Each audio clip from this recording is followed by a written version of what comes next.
Rayan Bailouni, what's up, man? My man, thank you very much for having me. Thank you for making the time. I know you're super busy, mashallah. Well, I mean, I tried to look busy. Well, you're doing a good job of it. I've sold it. Mister, I send you a message 3 weeks later. Sorry, I just sealed this. Sorry, I was in the bathroom. Yeah, it's all good. Just throwing shade. It's all good, man. I'm honored to have you on the show. Habibi, bro.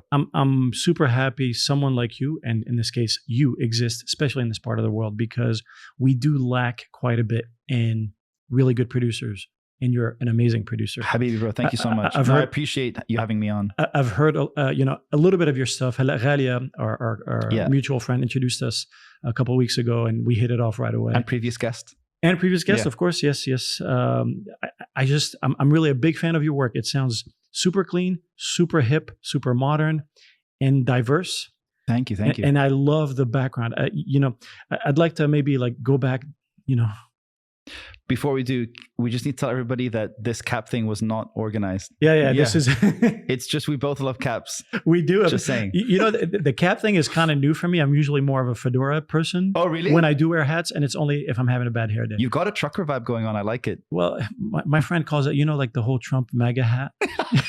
She's like, you look so MAGA right now. You look so MAGA. MAGA is exactly make America great again. This is not MAGA at all. I am super anti that guy. I'm so glad he's hopefully not going to be there much longer. But anyway, going back to your story, I'd like to get a sense of where you're from, where you started, and how you caught the bug for music, and where how you landed, where you are today. So because earlier when we were speaking beforehand, this is like a story that I feel like it's not something I think a lot of people in maybe Europe or the States would totally get, but I think definitely in this part of the world, in this region, because we have such a huge middle class community. But growing up, especially obviously my dad being from Syria, my mom being from the UK, they moved to Abu Dhabi with me when I was about, I think, 6 months old. Where were you born? I was born in the UK, and then shortly after we were already here, my dad got a job in ADNOC. So at the time, ADNOC was like... It still is. Well, it still is. I mean, now it's ADNOC, but then it was like ADNOC, So, good one. So I think my dad, I have to say, and I hope he doesn't get upset, but my dad's not very musical. My dad doesn't really have a taste for music. It's not really something he looks forward to or cares about. My mom, on the other hand, is the complete opposite. So when I was younger... it was just the typical 90s kid, I suppose. And then I think the first time that I really felt like I wanted to do something with music or just learn it, I had a friend who had an older brother that was in a punk band, and he was trying to teach me how to play a Blink-182 song on bass. And I'm like, oh, this is crazy. You can make the same sounds. And then that just evolved into being in a rock band. And then I was in a high school rock band. Then I was like, oh, I'm gonna write songs. This is all here in the UAE? In Abu Dhabi. And then, learn how to play songs. There was one studio in Abu Dhabi that used to record everybody from Star Academy and whatever. So I'd ask my dad to get money and pay to go to that studio and stuff. But I think it was just a lot of this was torrent days as well. So you'd I wonder what music there is. Discovery was really hard. And I think by the time I finished university, a high school, I had already had something experience in a studio. I had a band going on. And then I told my dad, he's like, what do you want to do when you finish? I was like, I really want to do music, maybe even intern at the studio. And now looking back, being 33, I go I totally get it. But I think then I didn't get it. When you say get it, what is the it in this case? Well, pursuing music. Oh, got it. Yeah. So at that time we had got some studio experience. I was like, I want to intern at a studio. And my dad's like, listen, and I get it. Abu Dhabi, 1990s. It's very the old model of music business.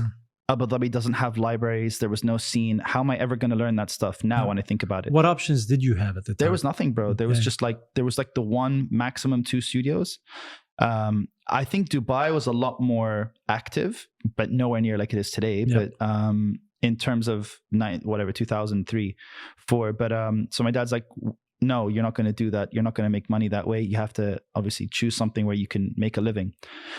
So I literally ended up having to choose whatever I got the highest in high school, which was bio and chem. Yeah. And ended up studying biotechnology. Heisenberg style, like Breaking Bad? No, I mean, when I saw Heisenberg, a lot of people do ask me that. You're in a lab. I mean, music lab. I mean, chemistry lab. I mean, I wish I was as cool as Heisenberg at the time, but no, definitely not as Heisenberg. It was more like stem cells, DNA stuff. And then when I got to uni, did you enjoy that? To be fair, yes and no. I'd say more no than yes. But did you have a knack for it? Like the science? Yeah. I think a lot of people that know me would generally say that, like, Bailouni is the type of guy that knows a lot about a lot of different things. So I think that part of it appealed to me. Like, I didn't know about it, so I'm now learning about something new. But then there's always a point where you're like, if you're not super passionate about it, you're just like, I don't really care to know much more detail, which I suffered with. I fully associate with that. The reason I'm asking is for something very particular, because there's a discipline, especially in that line of, education. I want to kind of see if there are dots that we can connect in terms of the discipline required to do well in that field. Is there anything about that you can say helped you in the music making? I've never been asked this question. I don't even think I've asked myself this question. Go for it. I'm just wondering if, not the math, but like the way you resolve things, the way it's problem solving, right? Because music is problem solving in some respects, especially in the mixing. If you have, clashing frequencies, how do you make room for whatever? So I'm just wondering if there are any aspects of something as grueling, because that's pretty grueling stuff. You have, there's a math component, there's a science, there's all that. I'm just wondering if there's any thread that connects the two, that because you did that, it either empowered you or enabled you to do more on the music side. I'm a bit stumbled for an answer, but I would say, if anything, I think it'd probably be there's a lot of experimentation, and especially in biotech. Yeah. So the sort of like wonder or mystery of trying something and you don't know what the result's going to be. Yep. And then getting a result, that rewarding feeling is very similar. So it kind of taught me like to trust the process. Yep. I hated the process in biotech, because like you'd spend, I did my thesis. I remember I spent, it was a 10-month sort of like dissertation. And I spent like the first 7 months preparing Petri dishes. Like was just like, I'm just pouring, essentially, like, I'm really making this like sound very oversimplistic, but like it was essentially like Weetabix, right? With like a bunch of salt, and you're basically trying to feed bacteria for them to grow somewhere. Yeah. So I would just have to pour like Weetabix into Petri dishes, but you have to leave them for 2 weeks to warm up to room temperature to make sure that none of your bacteria has infected the plate, so you can grow it so I would like be making these plates for 7 months, and then I'd be like, they all have fungus in it, like cheese. I'm like, I messed something up. I'm like, I'm not learning anything, you know? So you have to trust, to be patient. I think that's what I learned, but I've never been asked that. It's interesting. And I think you answered it very, very nicely. The question is, it's clear that your passion wasn't in that field, but were you good at it? Did you feel like you went past this is just a thing I need to get out of the way, versus was there enjoyment? Did you enjoy any part of it? I honestly wouldn't say that I enjoyed too much of it. And I think my forgot the name for it exactly. Basically, the professor that was overlooking my dissertation. Yep. He took me to the side. I'll never forget this. He took me to the side the last day of my uni program in general. And he said to me, I just wanted to let you know that, and just side note, what's funny is like all of the dissertations, I didn't decide what I wanted to do for my dissertation. There was like, say, 50 students. There's 50 different dissertations. And depending on your grade, you were given a certain one and a certain thing. Got it. So me having a low grade, because I wasn't into it, they gave me a really tough one. I see. So everyone was like, "Oh man, you got that, man. That's so tough." So when I met him on this last day, he said to me, "He's like, you have one of the hardest dissertations, and I just want to let you know before you get it officially that you've got like in UK a 2-1 is like a B, and then a first is like an A." Yep. He's like, "You got a 2-1." Wow. And I'm like, "Oh wow, I really wasn't expecting that." And he was like, "I'm actually kind of disappointed." I was like, "Oh, like I wasn't expecting more." He's like, "No, I'm a bit disappointed that if you can get a 2-1 in something you don't apply yourself to, then," and that talk. But that's a very good point, because obviously there's something inside. You're definitely a sharp I won't say cookie. You're a sharp person. I don't know any sharp cookies. No, but you're sharp, obviously, and that's not something you can phone in. You know what I mean? Yeah, yeah. You can't half-ass that field. So to get that's a big nod to, there's something being there. Well, I don't know if it's like pride in work, because I mean, you know what I mean, but because just when I came in, you were doing like editing and all like different media. Like obviously you could have just stuck to sound, right? But you're like, I want to learn more about this and this and that. So I think sometimes some people genuinely just have pride in work and doing something. For sure. But I think it's hard, because when he was telling me that, he said to me, he's like, I've got a feeling you're doing this because your dad wants you to. I'm like, it's exactly why I'm doing this. Yeah. And he told me a story about, I didn't know at the time, but he had been nominated for a Nobel Prize. Wow. So he sat me down and he's like, I'm 70 something. I have 3 daughters, and obviously like I'm a man of science. I've dedicated my life to science. Yeah. And I would love nothing more than my children to do science. Yeah. But unfortunately, it's like I have 3 daughters. The first one's a fashion designer. The second one's an influencer. And the third one's confused.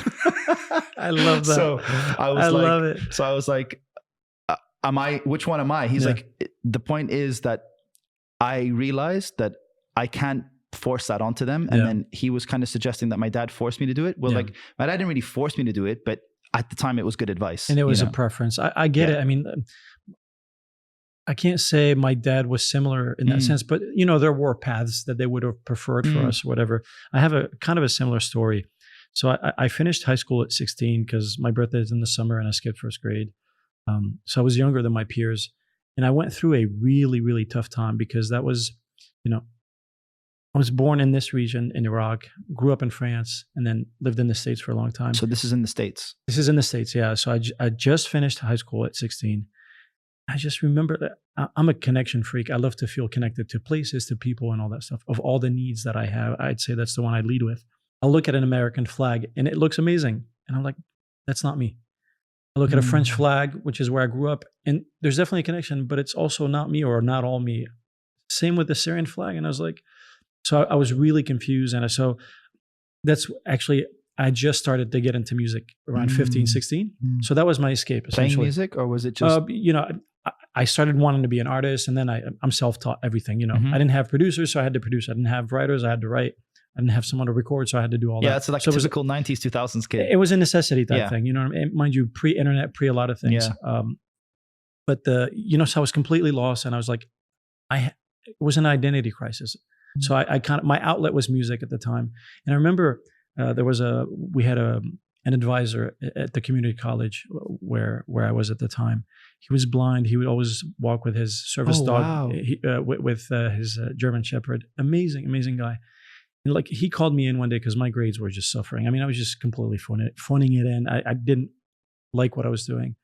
And he left me with, he's like, we had a great 1 hour long conversation to motivate me or whatever. And this really stuck with me. It's 10 words, 2 letters each. If it is to be, it is up to me. Oh, wow. And that sat with me since, you know what I mean? Like I've never heard that before. And it's so powerful. And like really changed, not that my grades got better, but like, I used to see him every day and I didn't know what he did at the college, you know what I mean? But like out of concern, out of like genuine, like, we sat, he's like, you're a smart kid, you should be doing better than you're doing, you're on the cusp of, being kicked out or whatever.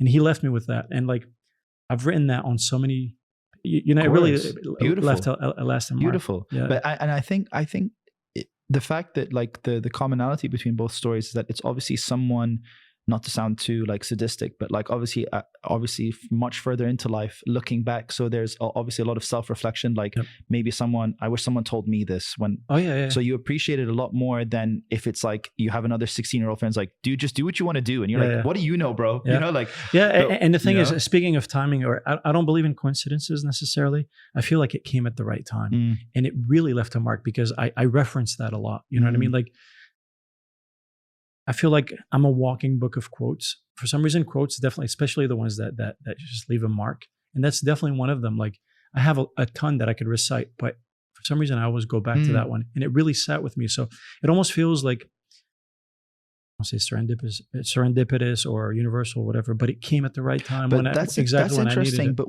now that you say that you love quotes, do you feel that you love quotes because there's a sense of like nostalgia to the person that said it so long ago, or that it's still applicable today? Or is it the whole like it's what they're not saying rather than what they're saying? A little bit of both. I mean, again, a lot of people are big on signs. The signs are there. Listen to the signs. Yeah. I'm a little more literal. Like it's literally, unless God or the universe says, don't go straight, there's a wall.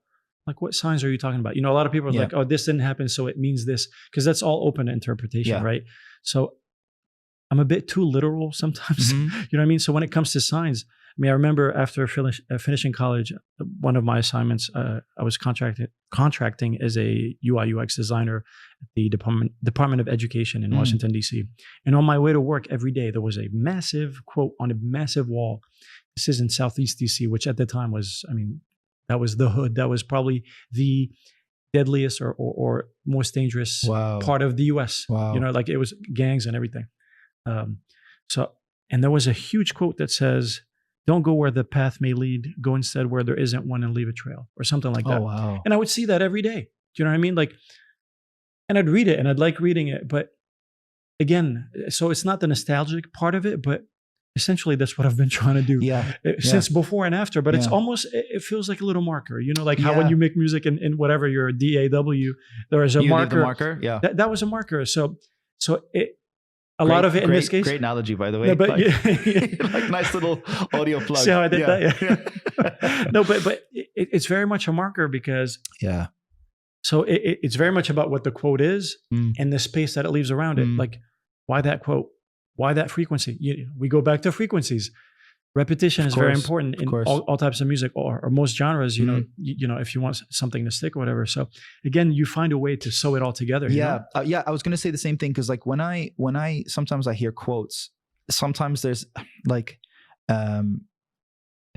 quotes are very like, they're incredible or they're incredibly tacky. Like, I'm so with you. There's no middle ground. Like, so sometimes I'll hear a quote and I go like, yeah, but that doesn't really make sense. And then the opposite is like what you said. I agree with that. And my dad is big on challenging everything. Like if you say, it is what it is. Like there's things you say and you repeat because that's what everybody says. And then you're like, wait, let me actually unpack that and think about what is what it is. Or how people are like, well, at the end of the day, like exactly. Mind you, that's not a quote, but there's a lot of things you accept just as, everything happens. Like one of those big ones again is everything happens for a reason. I really challenged that for a minute. Like my dad is big on like, he's not a conformist. He's very much against the grain, and he's been very influential, from that regard. But, but there's a lot of things you accept. Like, in the Arab culture, there's this whole, for instance, الابن أو الولد بيجي رزقته معه. Which is to say that when you have a kid, like, don't worry, just have kids and the rest will take care of itself. The blessings come with the kid. Like, seriously, does it come with a check? Does it come? Who pays for the diapers? Who pays for all that stuff? People you could say that to, and they're like, "What?" But you'd be surprised that repetition and that frequency, and that's brainwashing, man. That's super bad programming. So unless you actually check out and say, "Okay, let me actually challenge that for a second," you have to be tuned in, or at least it's an effort. You have to make an effort. You have to like snap out of it. You know how in movies it's the whole suspending disbelief. Yes. In order to be completely immersed. Yeah. You have to snap out. You have to be like, yo, wait a minute. Okay, this is a great movie. Let me, bird's eye view, look at this. Does this make sense? And so while a lot of quotes hit me on a super like, oh, it's meant to be, or it's very universal. And then it's part of like this woke culture. Like, oh, I'm woke now. It's like, you don't even know what woke means. Exactly. I mean, there's another place where you throw words around. And it just makes you sound serious. But so the great quotes have held up. I feel like there's, I don't remember exactly. Well, there's a few that shouldn't hold up. Like the other day, I found out when someone's like rule of thumb means. Yeah. And I was like, I can't believe people still use that. That's awful. For anyone that doesn't know, like rule of thumb is essentially, that's how large or that's how wide you are allowed. That's how wide the stick could be to allow yourself to beat your wife. Oh my God. If less than, oh my God. So when they say rule of thumb, if your stick was wider than your thumb, it was considered like a sin or domestic abuse or whatever. Whereas if it's thinner, it's all good. But if it's the same or thinner, and I'm like, well, what if the guy had huge hands? Like his thumb was like, That's Like, well, great and people point. go like, well, rule of thumb, and I'm like, this has been said so many times, and someone doesn't know that it's about domestic abuse or domestic violence. I didn't know that. I'm glad you brought that up, and I'm glad how we've turned this into a quote fest 2020. Dun, dun, dun. No, but it's great. But so I'll go back to saying there's a lot of stuff that still holds up. There's a lot of stuff that I have challenged. but they've been very instrumental in my life. So let's throw it back to you, and then moving from the the advice. No. So I mean, like, I essentially, once I finished the biotech stuff, I sort of like heard the professor's advice, and I was like, I have to just do what I have to do, right? So at that time, my parents had moved to Doha in Qatar. So when I got there, I think there was this thing that happened with me in uni where, because I did my bachelor's and I did 2 masters. So I did 3 years, and then there was like a year and a half. So you're like 5 years. What were they in, the masters? Technically both biotechnology. One of them was like research, the other one was industrial and commercial biotech, but it's like biotech. Yep. So in the 5 years, that's essentially when I started my own band, and like I would send people ideas over internet, and when I visit Abu Dhabi and I come back for summer holiday, we jam. And so I was kind of keeping that in the background, learning how to do things, play guitar, record, whatever. And I think by the end of the 5 years, I think in the back of my mind, I was like, I just want to get back home to Abu Dhabi and then try it properly. Yeah. So when my dad hit me with the sucker punch and he's like, I'm in Doha, and I was like, you're kidding me. Like, what have I been holding on to 5 years? Yeah. I'm like, no, we'll make it work. So when I got to Doha, started looking for a job, got into a pharmaceutical company. Where was uni for you? Just so that we can... in Newcastle. That's UK. Important, because I still felt like we were a local at this point. Sorry, good point. Yeah, no, so it was in the UK the entire time, which I think now when I look back at it, had a huge influence on my music. Yeah. But at the time, I was just like, I want to get back to making music, know? So when I left the UK, went to Doha, looked for a job in a pharmaceutical company, found one. You're making a living, you're making money. And then I think, like, to cut the longest story short, is when I saw the Simon Sinek Golden Circle video on a TED Talk. And I think that one of those TED Talks, I think the one that he did the Golden Circle with was like one of his smallest ones. Like, no one, I think he even had to change mic twice or something. So I saw that, and that had such a huge impact on me. And I remember just really not getting along with my boss. And I wouldn't say that like we were at heads or fighting. Sure. It was more like, you see the world in a way in which I don't. And it's slowly just starting to, we're grinding on each other. Yeah. And I remember there was like I think we had like some some meeting with like the Minister of Health and all this stuff, because I was doing a lot of like diabetic work, like helping people with diabetes and whatever. And I just remember like I said something, and the minister was like, oh, that's actually a really good point. How are we going to do this? And it was a really big project. It's like a nationwide screening program and whatever, which at the time they didn't have. This is in Doha, yeah? In Doha. So, and then my boss basically was like, oh, don't listen to him. And I'm like, well, I've just given your company, like the ministers looked at me, and I work for you. And I was just like, oh, you know what? Like, forget this. So I had no idea. I just literally, we drove back to the office. Yeah. I sat there, I had a coffee, I was looking at the laptop, and I was just like, man, is this an explicit show, or can I? Yeah. No, you can. Yeah. By all means, well, open it up. I mean, I'll be soft. I'm saying don't overdo it just for dramatic effect. Okay. But if you feel like F-bomb, S-bomb, whatever, man. Yeah, I was just like, you know what, forget this, you know? Yeah. And I just walked straight into an office, and I'm like, just give me my 30-day notice. Yeah.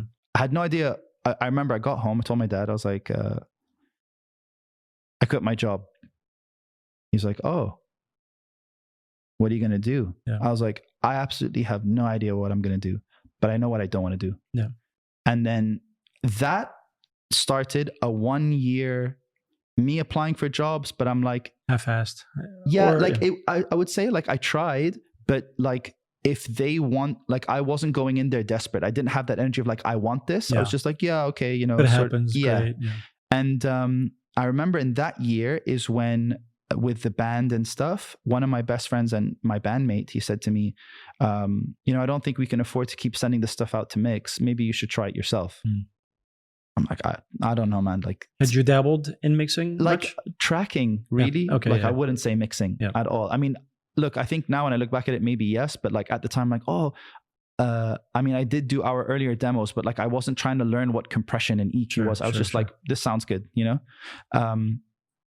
And then 6 months in, after just like binging and learning how to do it and just doing more of it, self-taught, same thing, they were like, bro, I think you should do this. Like, it's going to save us money. We can do whatever.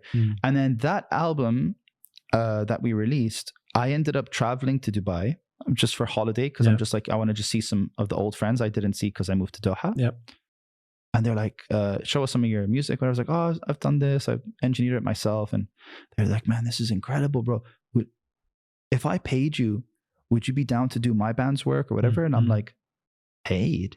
Like, so what does that mean? Yeah, we're going back to like 2004, where the concept of getting paid to do music had never existed to me. It was just like achieving, like playing a big gig or playing to a big crowd. So I'm like, paid? I was like, you'd give me money to do this? Which sounds so stupid to me now, but at the time it never crossed my mind. Because you love it. I mean, a lot of people will say, I'll do this for free. I love it so much. I do it for free.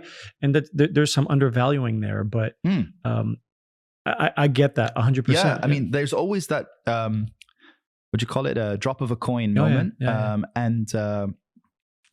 So I was like, okay, I'll help you guys out. And then that led to me finding out that you could open a company here, like as a free zone. And then I'm like, went back to Doha. I'm like, Baba, I think I'm going to go to Dubai. He's like, what are you going to do? I was like, I'm going to do music. My dad's like, رجعنا لmusic. يعني 12 years later, رجعنا. I was like, that's what I want to do. Yeah. At least I tried. And then when I got here, a lot of people that's the story that a lot of people like love to hear. But I think the part that I always like to tell that isn't the sexy side of the story was the first 2 years after doing that was just like, it was the hardest 2 years. I can imagine, especially in Dubai, because I think it was following, we were talking about this earlier about how it was the recession time. And you had been here same time as recession. So I was like, I remember going to speak to like, proper artists that if you ask anyone to see, like, this is the guy, and these artists were like, I would ask them, oh, do you know about XYZ? They're like, who? Oh, do they make music? And I'm like, you guys play the same venue 3 times a week or whatever. So there was just like no conversation. A disconnect, And it's so hard when you're like, I want to get work going. So it was just a lot of corporate stuff. So I think I think what I got lucky with was by the time I wanted to do music full time, I had been the artist and I had worked with producers that both took me seriously and didn't. And I knew, like, I don't like to like compliment myself, but like I think from what I've been told, it's like in general I have quite like a high emotional awareness, social awareness. I can pick up from body language, most people can. So I kind of know what signs to give and not give to someone you're working with. And then by the time like I'd self-taught everything and reached the point where I'm doing production, I'm kind of like, I'm the way I think I deal with it is like, I'm the artist that's also producing, but like, I'm not trying to be the show, but I'm just like, I know how this might look to you. So I would say something and then they're like, okay, good. Cause I was worried. I was like, nah. So those conversations are very important. You bring a very valid point. One of my favorite producers is Max Martin. I don't know if you heard of him. He also was in a rock band. Metal. Swedish. Metal, called It's Alive. And there's something to what you've just said and to Max and myself as well, being self-taught and everything.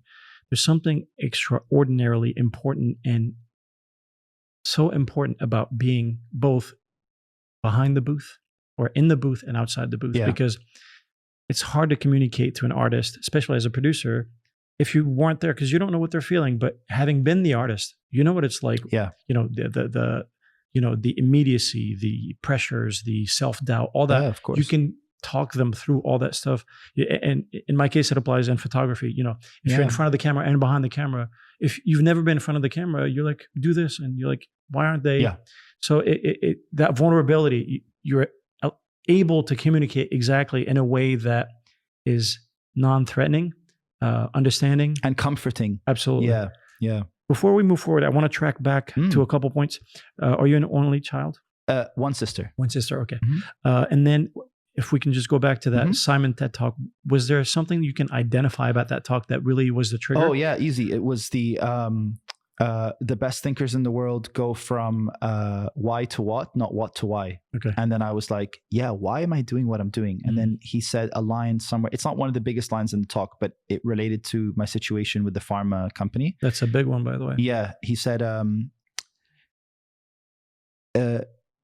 people, I'm paraphrasing here, but it was something like people that work for your money. People oh God, I really want to get this right. Hold on. Take your time with it, man. Because I want to do him justice for how it affected me. But it was along the lines of you can paraphrase it, and we'll look it up, and we can put the actual text. But it's just kind of give me it's essentially people that get paid will work for you from 9 to 5, but people that believe in what you believe will give you their blood, sweat, and tears. Okay. And I was like, yeah, that's right. I'm just working for the money. And that's why I'm not so into it. And that's why I could quit so easy. And the afternoon of the minister talk thing. Yeah. So that had a much bigger effect on me in terms of relating to where I was. But then I was thinking like, well, he offers a solution in the talk where he's like, if someone asks you, what do you do? Which is so true. It's like, we can all ask each other, oh, what do you do? Oh, I'm a consultant. I'm an engineer. I'm an assistant. I'm a whatever. I'm a teacher. I'm a lawyer. That's the easiest thing you can do. And then when someone asks, oh, I'm like, oh, how is that? Or how do you do your job? You can answer that. Then the minute you say like, why do you do it? If anyone struggles answering that, at least within 4 or 5 words, it's a red flag. If there's no light bulb moment, like as in like someone doesn't light up when they tell you why they do what they do. 100%. I don't want to say run for the hills, but there's a big indicator there. Yeah, there's you know that, I don't know, like you're going to struggle at some point with something, or something's going to challenge you, you know? And then I was like, it challenged me with music, because I was like, but why do I want to do music? And then I think I've slowly answered that question with time. How do you answer that question? I think when I first started, I defined it as I want to be my own person, which is why like I connected very much with Inception, because that was the idea. Inception, the movie, because they were trying to incept the idea into the Cillian Murphy, his character, forgot his name, but they didn't want him to take over his own company, so they had to plant the idea that I have to be my own person, not be my father. What my father wanted me to be versus that's right. Yeah. So there was a bit of that, and then I think towards the last, especially these last couple of years, I think it's about being able and the power behind storytelling and the ability to narrate the things that people in this region go through. Yeah. Whether it's emotionally or story-wise in terms of like their journey. Yep. And I think that's because of the artists that I've worked with. I start to realize there is actually a lot to be said. But I think when I started, it was a lot about me. And then once I started working with a lot of other people, I was like, I'm not as important as what some of these other people have to say, you know? Yeah. So where were we with this question? It's just the why, because we were talking about ask the why, so, then the what versus the what versus why. Yeah, so I was just like, I know my what and my what and how. I don't know my why, but let me start with my why and work to the what. Yeah. So I mean, I kind of didn't do that because I was like, I want to be a music producer, which is my what. Yeah. But I was like, when I get there, my idea is to figure out the why. I think it's for good reason. You may not. I mean, you have to ask quality questions to get quality answers, and I feel like there's a voice, you know, we don't want to get all woke and woo woo or whatever, but there's something that's driving you through that. You know what I mean? Like I remember, I'm going to just name drop my good friend and mentor, Dave Pensado, because he was big when I was assisting him. He was big on, Zan, you're good at a lot of things, but you have to get really good at one thing. And he drilled that into me for a long time. And he'd show me books on the subject and quotes from Socrates to Plato's to, the more time we spent together, the less that kind of talk from his side, the frequency. Then when I came to Dubai, this is in 2012, Pensado's place had hockey sticked into what it became, or, still is. In terms of the show. Because we started 2010. The first 6 months were a bit rough just in terms of lining up the guests. And then we couldn't, we had to turn a lot of guests away or whatever.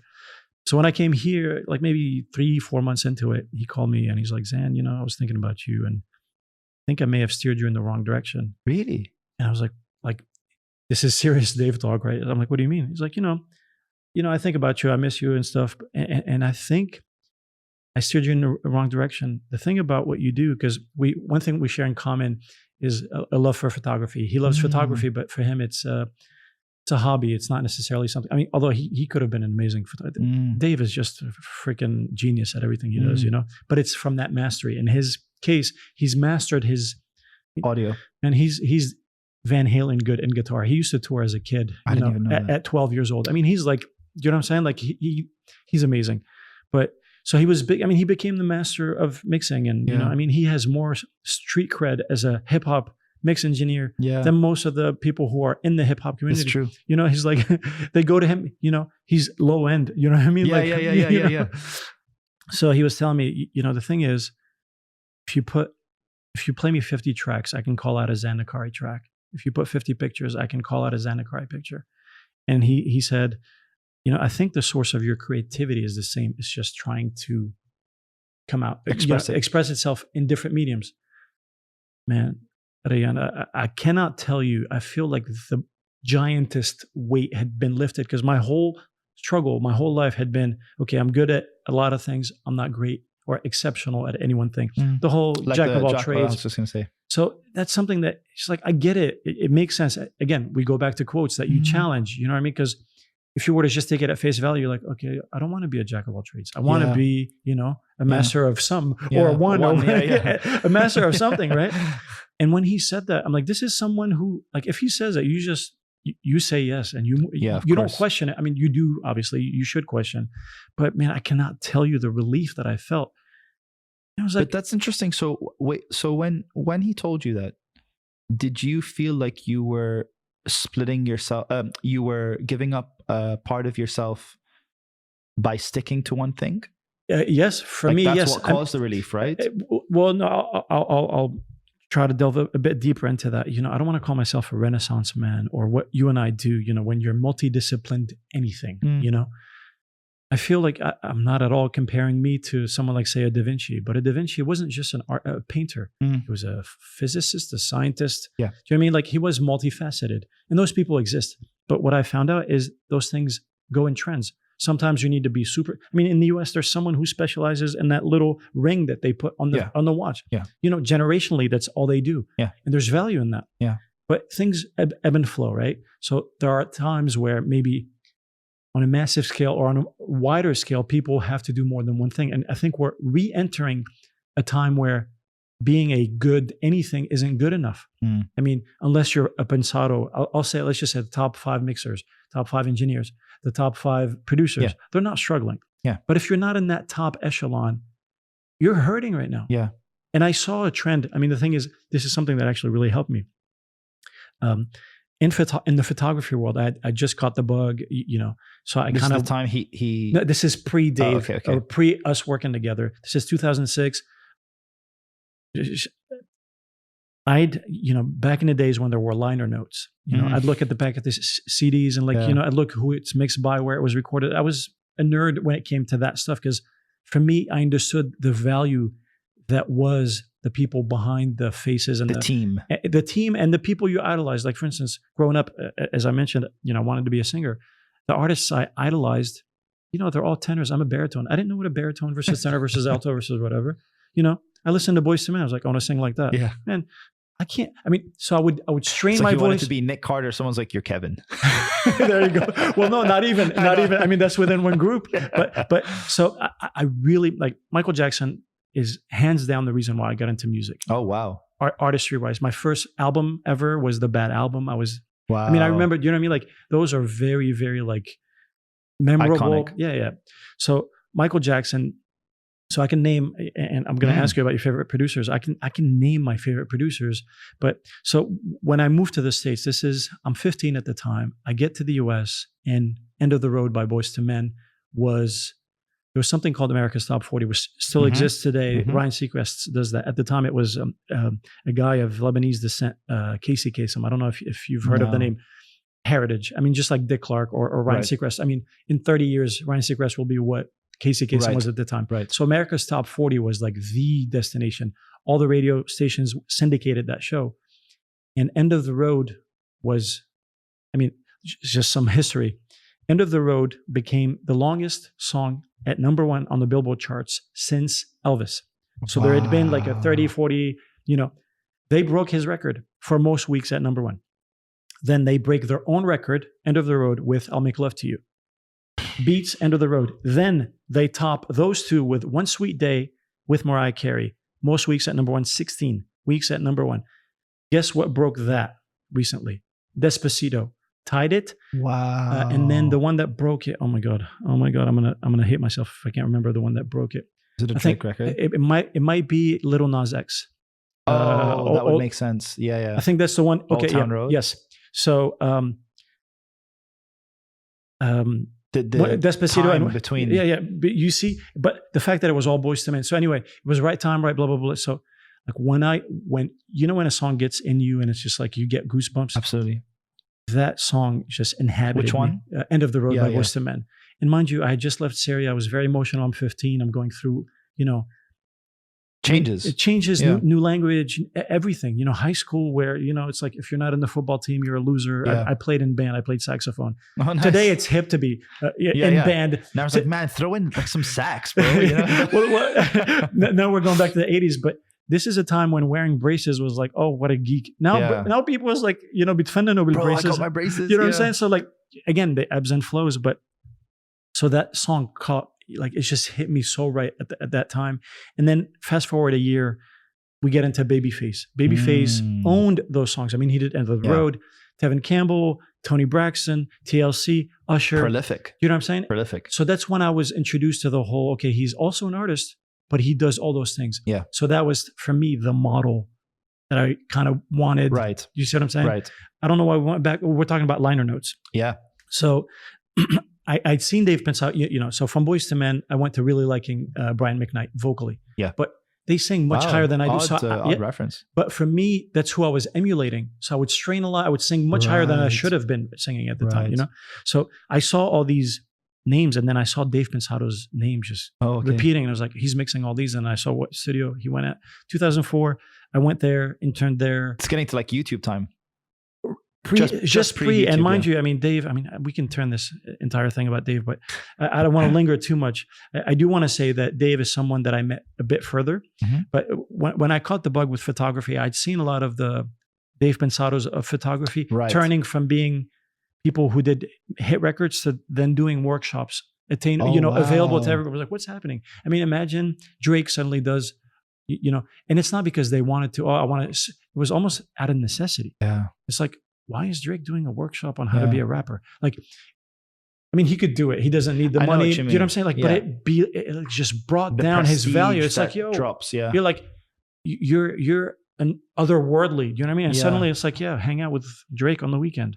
And I saw that trend happening in photography.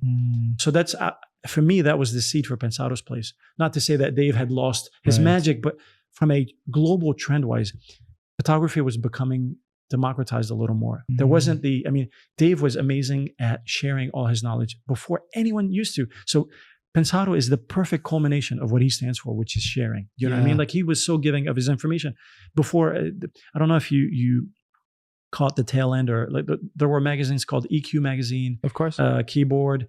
Those were huge publications, and you didn't really have many choices at the time. They probably don't exist. I mean, internet is what those magazines used to be. Yeah. But Dave would do an interview where he'll say, I recorded Beautiful by Christina Aguilera. I use this mic. I use this compressor. And with settings and stuff. And I remember he told me later, after, we became really close friends, he said, a lot of my peers would just be like, what are you doing? You're giving all the magic sauce away.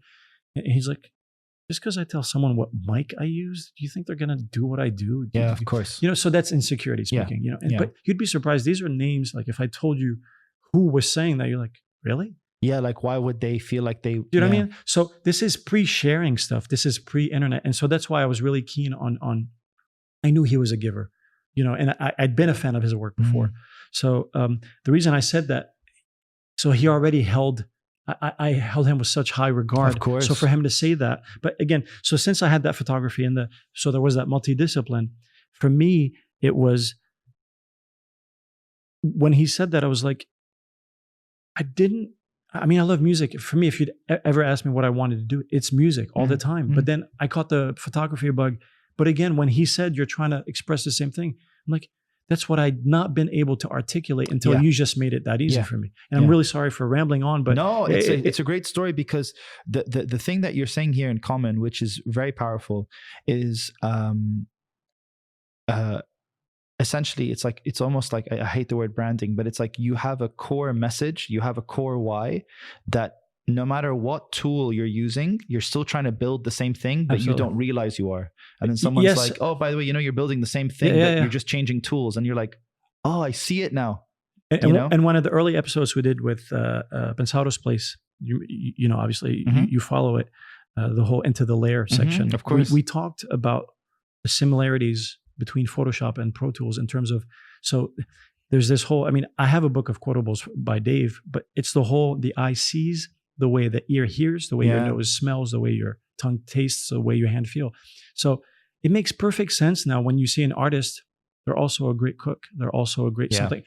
There's something there. Do you know what I mean? So again, that's why I kind of was curious about the chemistry thing, because I feel like whether you like it or not, there's something that seeps into your process, you know, how you problem solve and all that stuff. Got you. No, I think, I mean, this is something I find very hard to distinguish. I think even when I have this convo with other friends or artists or whatever, I have the same sort of like problem drawing the line where it's something you've learned or it's something intuitive, right? And sometimes I think like a big part of well, especially when you start breaking down, and I think this is one of the things, and I'm happy to be challenged on this, but I think it's something that a lot of people here in the scene get wrong, and not wrong because they view it from a different reason. I think that everything just gets blurred over together so much, where I think we're finding a problem distinguishing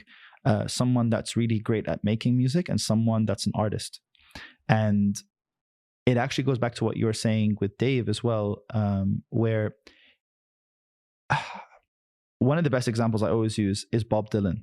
He's a terrible singer. Like, he's terrible. Couldn't hit a note. But look, he's so terrible. He's so recognizable. Like, he made a name for himself for not intentionally being terrible, but despite him being a terrible singer. Well, yeah, he made a name for himself because of what he was saying. Yeah. Right? But he's an artist. Yeah. I mean, his voice was a vehicle for his art. and people, I think, because my mom said to me when she was growing up what the whole Dylan thing was. Yep. She was like, it's because of what he stood for. Yeah. And she's like, I don't think it would have made a difference if he made a movie or sang songs or drew a painting. People would have loved Bob Dylan for Bob Dylan. Great point. His voice was not a hindrance. No. It did not hinder him. You know, I mean, I don't want to relate Dylan to a Madonna. Madonna doesn't necessarily have the best voice. And I know there was a time where she was really trying to up her, but she's an artist. She's also a singer. A lot of people don't know she wrote a lot of her hits. Yeah. You know what I mean? Like, opposed to like a lot of the 90s pop artists that didn't. To this day. Exactly. You know what I mean? Like, now you have 30 writers on a song. I want writer cred for changing it from the to of. Yeah, or whatever. Give me a break. So, but Bob Dylan is such a poignant example that you brought up. His voice, but it's an icon now. Like, if you tell someone he has a bad voice, that quote unquote bad voice is someone's favorite voice. Oh, absolutely. Like, I mean, for me, this is probably not the best analogy, but for me, in terms of looking at the person without that magic around them or whatever. If you strip down, them down, I always get in so much trouble for this, but it's just the way I see it. I don't think Ed Sheeran's that great, and I don't think he's from what regard? Which I'll tell you. So, like, I don't think he's the greatest singer in the world in terms of like being a technical singer. Yeah, I understand. I don't think he's, I would say, the greatest performer in the world, because he essentially just uses a looper and guitar, right? But there's artistry in that. I will say he's kind of really good at that. This is what I was going to get to. Yeah. So I think his songwriting capability is incredible songwriter, to the point where even if Bieber does Love Yourself, you still know it's Sheeran. Oh yeah. Right? Oh yeah. He's present in all the songs. Incredible. Yeah. But out of all things, you can never say Ed Sheeran is not an artist. So people, 100%. And this is the Arab thing again. طب هذا ما بعرف مين. طب he sounds better than Ed Sheeran. Why is he not? Why is he not so good? It's like, it's not about that. And this is where also the Arab clash comes in, because I think, and I don't really. It's not. I don't think it's controversial, but I think a lot of hit me with it, man. Fans of Arabic music are sort of mimic where our culture is sometimes. And I have no problem with Arabic culture. I have a problem with people adapting or modernizing a culture, and especially in terms of music, because I feel like a lot of Arabic music prioritizes the person's singing capability over what they're saying. So there's value in that for sure, but it's not the whole story. It's not the whole story for sure. So like, that's why you kind of get the stereotype. كل حبيبي عيوني ما بعرف شو. It's like, And sometimes when someone says that, I go like, yeah, but why there? It's not all that for sure, because I know a lot of great Arabic songs that are not about that. But يعني بشكل عام, I go, but why are there, like, I don't see that many Arabic songs about like mental health, depression, suicide. There might be a bunch on those, but not too much. I'm like, I know there's like the mainstream and stuff. Now, obviously, there's a lot more indie Arabic music. But you've opened Pandora's box, and I'd love to delve super deep into that. But keep going. Because I just look at it and I go like, I think even because I really relate to your story about being 15 and going through changes. I'm like, we don't have those songs in Arabic music where, and people ask me, why don't you make Arabic music? I'm like, because I don't relate to it, not because it's not relatable. Because if you sing about love, it's globally relatable. It might not be your story. You want to tell your story. Yeah, something that resembles you. There, like, you know how, for example, if it's, let's say it was like Brian McKnight, or there's an artist that you love, you're like, that guy's me. Yeah. And he's singing what I'm feeling, right? Yeah. He could sing about the girl that I like at school or whatever, but that's not as powerful as he just said something that happens to me at home or something I was thinking, but I didn't tell anyone. And I don't think in Arabic we have that many people, and maybe that's because of the industry. It's bubbling up. It's definitely they're currently underground. They're currently underground, and they're starting to bubble up. They're starting to surface without question, which is super exciting. Without question, and I think that there's going to be some sort of resistance from the sort of like the gatekeepers in Arabic music, where they're not going to like that. But I think that's one of my biggest regrets. But when I look back at it, I'm like, I don't think I was given the choice of liking Arabic music, being so into English music. Because I mean, like, I grew up on a lot of like a lot of metal music, not because I was an angry kid, but because for many different reasons. I love the energy of it. I love the live aspect of it. I love the fact that when you, especially in, I mean, this is going back to like the way that music was, but like in the 90s, everything was like MTV or radio. Sure. You hear the same song on rotation 30 times a day. There wasn't alt. Alt wasn't a thing. There was no alt. Exactly. Yeah. So you're like, take one of these boxes. You're like, exactly. Is it? Can you give me one more? Because I don't like my options. Yeah, exactly. Here. It's like, do you want kiwi, or do you want like a green peach? And you're like, I feel like that's also kiwi, you know? Like, and then someone's like, oh, how about like a lasagna? You're like, what is that? What is lasagna? What is lasagna? So metal music was that for me, and rock music, and especially like going back to like Eminem and D12, I was just like, man, this music is crazy. Like it's different. Yeah. And I'm like, but Arabic at that time for sure, Arabic music never had that. Man, we could easily turn this into a 10-hour thing talking about just that. I just want to touch on the whole Ed Sheeran thing because for me, I had a similar reaction to him. It was that of what the hell is this? You know, before I really understood. This is when you first heard him? Like, I didn't see the spark. I didn't see what was the special sauce. It's because you hadn't seen the ginger yet. Maybe. I'm glad you brought that up. And look, all kidding aside, the whole ginger thing, I have a negative reaction toward, and I think it's related to something that happened when I was a kid. I don't know. So the actual ginger thing. Yeah, for sure. Okay. Like, there are very few redheads that I can, like, for some reason, like. I'm sorry if I laugh. It's just it's so funny because it's so rare. It's funny and rare, and it's like I'm not proud of it. I get you. But funny. Yeah. So there was the ginger like repellent. Yeah. You know what I mean? I'm sorry, Ed. You're super talented, but I will say, you're so lucky. Dave is like a redhead or a ginger. He'd be like, I didn't hear a word you said. He has a little ginger in him, by the way. But with Ed, I don't know if you saw his documentary. His cousin filmed it. If you haven't, I urge you. And I have seen the documentary. I don't know if it's the same one we're talking about. I just watched it with my sister. I don't know. It's the behind the scenes, and Benny Blanco is in there for a bit. Yes, I've seen that one. Oh, I didn't know his cousin filmed that. Yeah, he filmed the whole documentary. Yeah. It's the one with all the ship and yes. I saw that at the ArcLight in Hollywood. Man, I mean, I'd become a fan prior to that, but when I saw that, I was like, there was an NSYNC. Let me date myself a bit. There was an NSYNC song that did really well called "God Must Have Spent a Little More Time on You." I don't know if you've ever heard that. I remember the name. Couldn't tell you how it goes. When I saw that movie, I was like, God definitely spent a little more time on him. Yeah. Especially when I got to see more of his story. You know, he used to stutter. He had a speech thing when he was a kid, and listening to Eminem helped him through that. And so when I heard, for instance, Shape of You, I heard the No Scrubs. I heard the songs that he eventually then got sued for or whatever.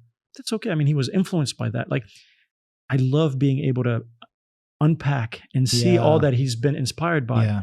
Homeboy is sharp when it comes to writing, like you said. Vocally, he doesn't need to be the best vocal I mean, your I'll say vocalist. I'll say, and I don't even think it's disrespect to Ed Sheeran. Yeah. I know better singers in the city that sing better than Sheeran. For sure.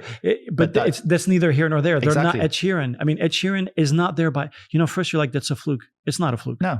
It's not a fluke. No. It's as real as it gets. Sorry to cut you off, but people say the same thing about Drake. They're like, oh, he's not the best rapper. I'm like, but he's Drake. Yeah. So for sure. Then now we're getting into taste. And when it comes to taste, you can't say something is better than another because you like metal, I like pop, you like, Yeah, and I think when it comes to like what you were saying about Ed Sheeran, whether it's about Drake or The Weeknd or whatever, I think it actually goes back to what we were saying before about when Dave tells you a certain thing, or that blind principal or advisor, or the professor for me, is to know who you are. And a lot of people say like, you got to know who you are, bro. And it's like, yeah, but like, how do you tangibilize that?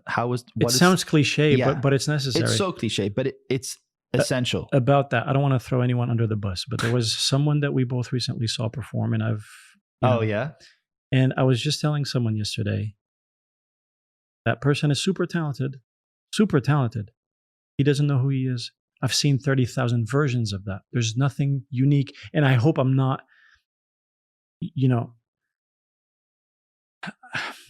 I don't know. I just didn't see like the magic in what I heard was your stuff, not him. His voice sounds great. I didn't love the stage presence despite the setting not being ideal. Yeah. But I didn't connect. Yeah. I'm someone who connects musically, and that genre, I love that genre. Yeah. I didn't feel it. There was a curtain, there was something, and it's the wrong geography for him. It's a wrong, like he's not doing anything enough. And that's not a knock at all to what you did. Because honestly, if I looked at it and if I was going to give it points or whatever, on production, I'd give it a 10. On voice, I would give it an 8 or 9. He's an amazing vocalist, but I don't think he's found himself. I think we actually had a talk about it after the show. Yep. And I think he pretty much, so I think if you, like when you sit with him and you hear what he wants to do, I would say I don't know many people that know themselves more, but I think even he would tell you, am I there yet? No, because like we'll still write something and he'd be like, this is what I'm talking about. So the fact there's maybe still a bit of that means he's still on his way there.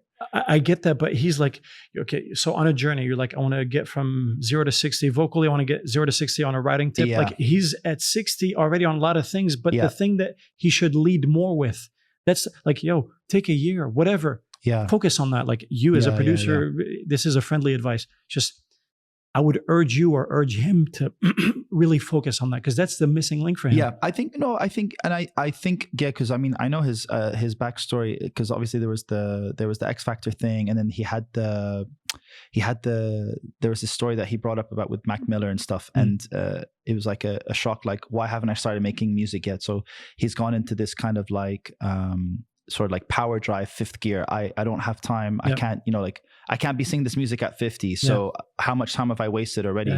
So, and I also think, just to play devil's advocate as well, because I know that was technically his first gig not playing his guitar with the acoustic looper. Sure. So there's a learning curve there to it as well, for sure. He felt uncomfortable. Sorry. He came off as a bit uncomfortable to me on stage. Like I said, Homeboy is talented, but again, having been the artist, I have chased.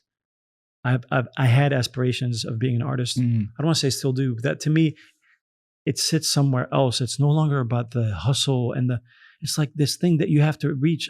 Yeah. When I figured out that there's the devil is in putting all those eggs in getting there. Yeah.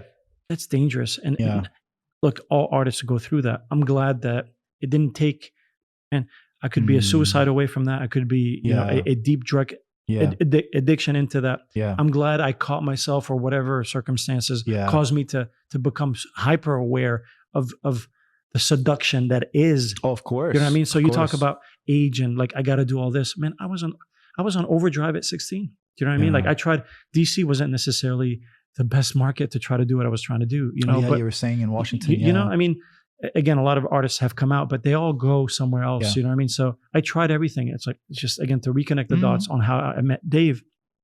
I tried everything in DC. I mean, I'd had my songs played on the top 40 station there. I'd open for Christina Aguilera and a lot of big names and stuff. You know what I mean? As an I'd artist, actually love to hear your music. I'll play you some. Yeah, for sure.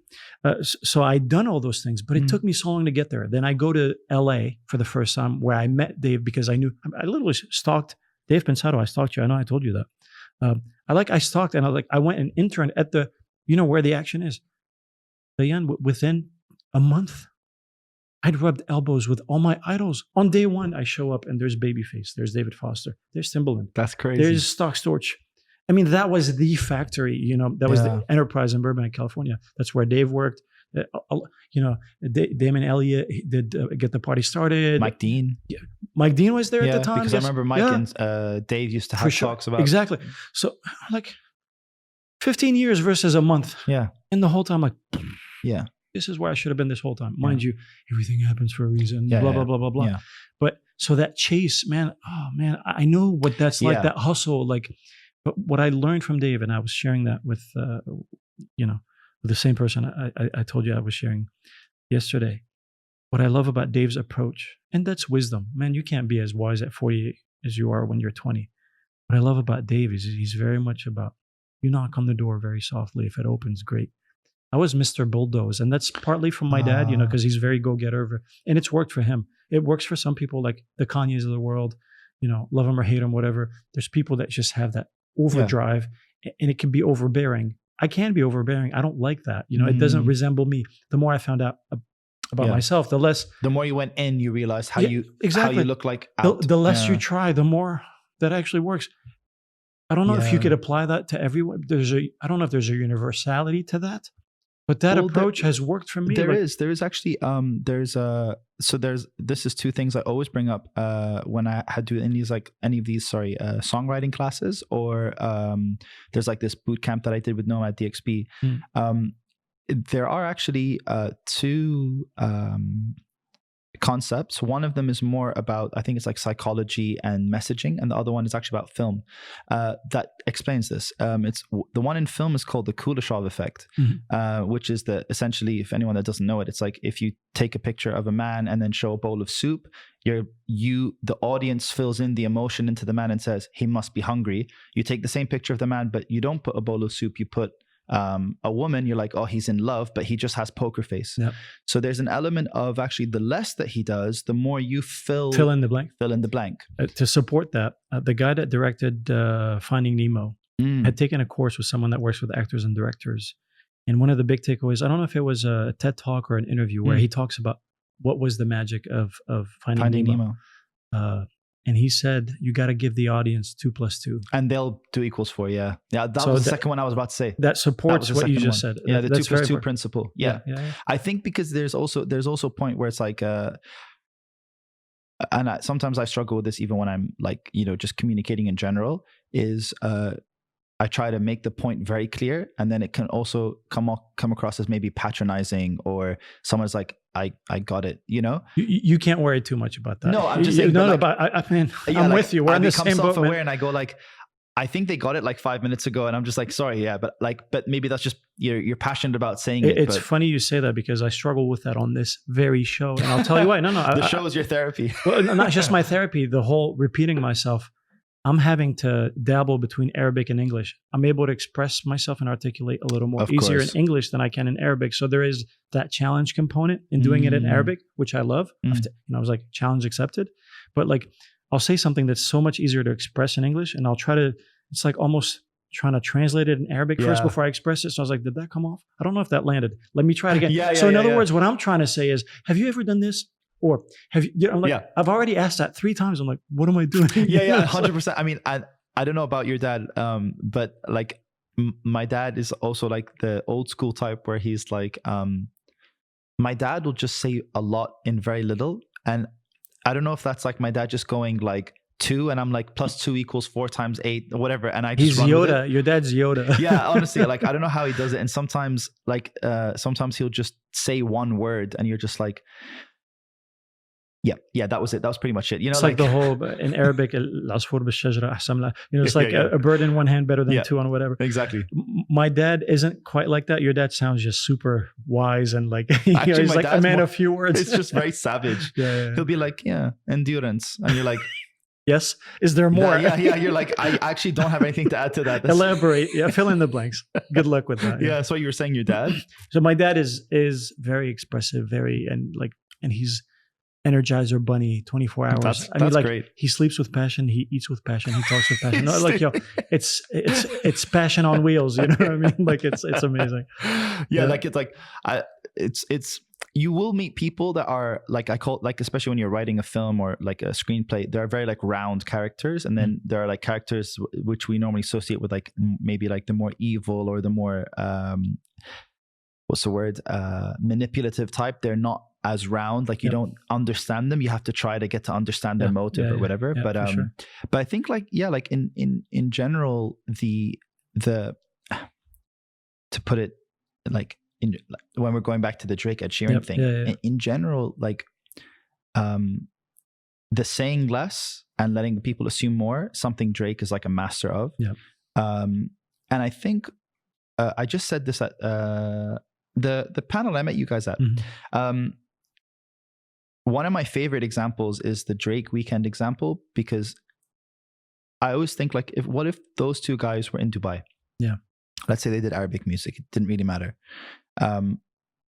Drake, Weekend, one has a label called OVO, one has a label called EXO. They're both in Toronto. They're both in Canada. They both do R&B, alternative, hip hop, rap. They're both roughly the same age. Both urban. If I had Khalid and Abdullah with the exact same thing, it'd be like someone would be telling one of them, "Yahi bro, wallah, you sound exactly like this guy." Yani like right? Yeah. There's no we lack originality. But to look at it, that wouldn't be wrong because that probably does happen. What part? The whole like, I wouldn't know who's who. تبع اللي has the label شو اسمه OVO مش هيك؟ لا XO من XO like you just get it's very normal. So what is it about Drake and The Weeknd, just as two artists at the same time, that may both go down as like the Prince Michael Jackson sort of debate? Sure. What makes them so unique to the point that I could never mistake Drake for The Weeknd or The Weeknd for Drake, even if I don't see them? Even if I hear a Weeknd type beat, I'm like, ooh, yeah, that's a Weeknd type beat. But I'm like, it's the same genre, it's the same. So I figured out, it goes back to the Simon Sinek talk. It's the direction of their message. Drake is, this is for me, the way I interpreted it to understand it. Drake is the bad boy trying to be good, and The Weeknd is the good boy who wants to be bad. Yeah, I agree. And then that's when you go like, yo, that's why Drake's albums are like blue and pink. And he's always like, I'm sorry. And people never understand me. They'll never really get where I'm coming from. He's a people pleaser. Yeah. And what's funny is he's the only guy that'll make you feel, you're like, haram, miskeen, you know, how's he supposed to love her with 5 Rolls Royces and oh, this is such a big house. How can he even find her in that house? It's so hard for Drake. And you're like, why do I feel sorry for this guy? Right? I shouldn't. He has an amazing life. And then there's The Weeknd, who has this like, The Weeknd sounds like a kid that was bullied. I'm not saying he was, but he sounds like a kid that was bullied in school, and he's like, you know what, I'm just going to do massive amounts of drugs and alcohol and be the most popular guy in the world. I could say the word fuck. Yeah. You know what I mean? Exactly. Like, exactly. Am I allowed to say that? I'm saying it everywhere, you know? Then you're like, and then I get it. The pineapple hair, it's just like chaos. It's green, yellow, black and white, grain. And you're like, they're very aware of who they are. And that's why that is the key. I would never mistake it. Underline, like super bold, italicize. They knew who they are. Sorry. In very little words. Like, it's not like it's a, you know. And I'll double down on that. They look inward versus outward first, whereas here we're very much outward. How do I it's appear? Like if we get to the inward, we're lucky. Very few get to the looking in. There's that. And there's the other thing about, I mean, I know there's a lot of good hip hop and urban local that's bubbling up, but I have yet to feel like finally they may exist and I just don't know about them. And you as someone who's more active here may have come across that. I have yet to latch on to something that feels organic and original. I know there's a lot of names that get thrown around. Yo, you're a version of something that already exists. Yeah. I don't know who the hell you are. There's that. And the thing about hip hop and urban, the struggles of that community, from the early hip hop or the early, late 80s or whatever. We don't have that culture here. It's like, how do you say look, I'd love to hear a rapper from Sharjah before I hear a rapper from Dubai. Like if you live in Business Bay and you're trying to be a rapper, that's more glossy rap. Like you better sound glossy rap. Yeah. Like if you say, you throw the N word just to sound hip, it's like there's so much posing here, man. That's a pandemic that we have here. So there is one artist that I worked with him essentially the majority of his career so far. He's unfortunately no longer in Dubai. He just had to move to the Philippines. But if you haven't heard his music, definitely check it out. What's his name? His name is Menon. Okay. Menon. And so he's basically a Filipino Sri Lankan rapper. Okay. Born and raised in Dubai. Okay. And I remember, I think he tells a story a lot. I don't want to cut you off, but before you even get into that, the struggle is already real for me. Exactly. It's already real. Just by that. Exactly. So this is the best part of the story. If you find any interview with Menon, he's like a larger than life character. He's like one of the funniest guys I know. So when I met him, he did this song that's on the album we dropped, but he did a song called La Familia, and I couldn't help but just laugh and smile because amazing energy. Yeah. But then when I started diving deeper into the other songs he had demos of, and this is like my entrance into production. Sure. We sat down and I think came the second session and I said to him the exact same things you're saying. And I was like, but like, I think it's weird that you're like rapping about Burj Khalifa and like Dubai. And when we sat and talked about it, I think we probably spent 4 hours just talking about his upbringing, whatever. So it turns out I'm putting together the pattern I picked up. The pattern I picked up was he's half Sri Lankan, half Filipino, but loves his family, has no family problems. He felt that the Sri Lankan side of his heritage wasn't fully accepting of his Filipino side and vice versa. There's a struggle. And if you look at him, honestly, you would think he's Arab. He looks Arab. Yeah. I think because of the genetic blend. He's a chameleon. He's like a chameleon. So he would tell me stories of like how he would be dating girls because they thought he's Arab, and then when he's like, no, I'm Filipino, like I can't do this. And he's like, it's so weird that in a country like the UAE where we have basically non-expats and expats, I'm an expat within the expats. Oh. So I was like, talk about Inception. Yeah, there's your Inception. Exactly. Yeah. And then he goes, and I'd have people say to me like I was like, oh, you're Filipino, Sri Lankan. He's like, yeah, my dad just finished work. He's like, oh, is he a driver? Or, oh, does she work at, and he's like, why does my mom have to work at a restaurant? Right. So all these stereotypes. So then he's like, for me, I am the misfit. I love Dubai. I'd give it my life, but I do feel like I'm the misfit. Was his music reflective of that? So his album's called Epiphany of a Misfit. And it's about like, value bombs. Can we just, So when he starts rapping about like, La Familia, and he starts saying, and the first record we ever dropped together was a song called Regular, and he says the chorus goes, I am not regular, all of y'all regular, all of you stuck in your place, you all need to level up, right? So he's saying, I'm proud of being a misfit, right? I'm sold. Where do I sign? Take all my money, please. All my money. Check out that song. My bank account is 43789. And props to him now that he's in the Philippines. People in the Philippines are going nuts. They're like, man, this guy, in the Philippines, they love he's probably diversity. Well, yes, they do. Oh, man, we could write a book on happiness consultants. They are the butterflies and the unicorns of this world. Yeah. We need more of them. Please make more love, more babies.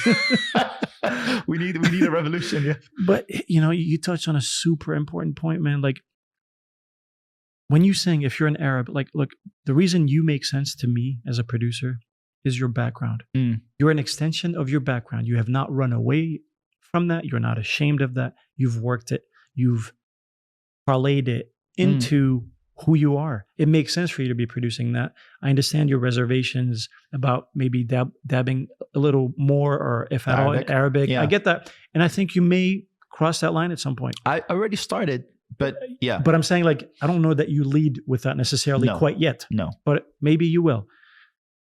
You make sense. I feel like I would make sense if I were to You just make say, sense. You make sense, bro. Yeah.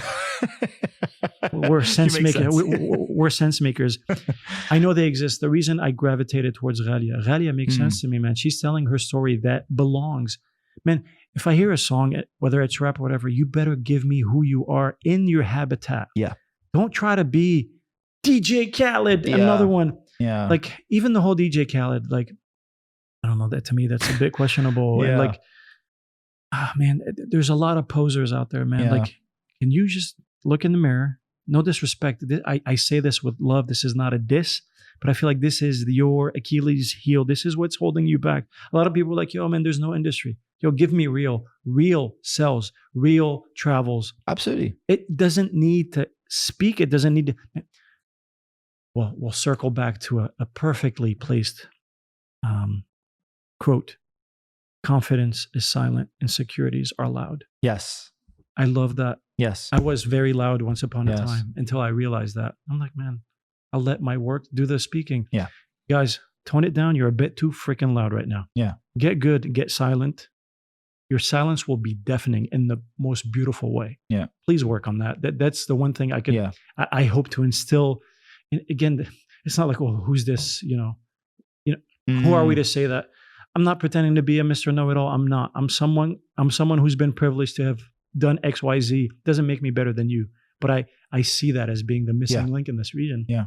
And I hope we can nurture, because there's talent everywhere. You know what I mean? Yeah, I mean, bro, humans are humans, right? Like, creativity is not like, doesn't have a passport. Absolutely. So it's like, I think, I mean, look, ever since I came here, I've always felt like, and I think maybe because I was into like hip hop and R&B, but like I was because I liked obviously like metal and rock, and I liked pop and everything. I never went like all the way down a rabbit hole of any genre. So when I came here, I pretty much had the same sort of like concerns. I was like, I have a lot of people like singing or rapping about things they never really experienced, and I think like if we strip away like just our opinion of it, and I look at it as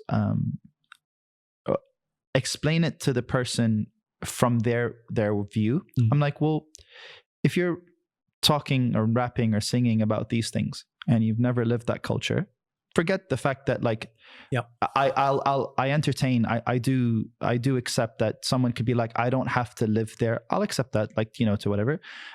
Okay, fine. So like, if you've never lived that culture and you've never lived there, you've never tasted what you're about, all it's going to do is lead to weaker songwriting, because you're not going to be able to tap into minutia or details that well is never ending. Yeah, it's never ending. I want to touch, I mean, this in support of what you're saying.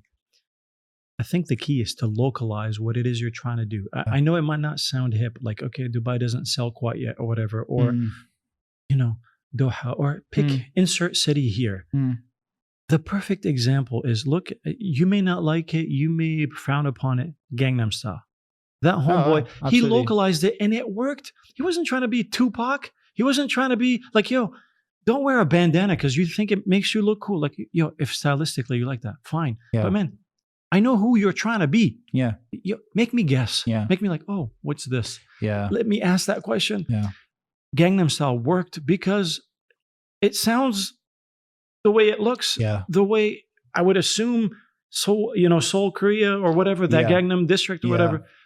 I think that was the magic. You look at Tones and I, you look at the, the standouts. Again, the more you can localize it, man, take pride in local. I'm not saying, I mean, look, I very much have, and it's something like I always encourage, put out your thumbprint, put out your identity. And sometimes I've had other people say things back to me and I'm like, yeah, actually that's a good point. Like, cause it's never going to be 100% either way. And I just playing devil's advocate, just because I think about it now, I remembered someone told me, well, if you look at Harry Styles, it's just I can call it. I hope you call the right artist. Yeah, it's on tip of my tongue. Robbie Williams? No. Good. Singer of Rolling Stones. Oh yeah.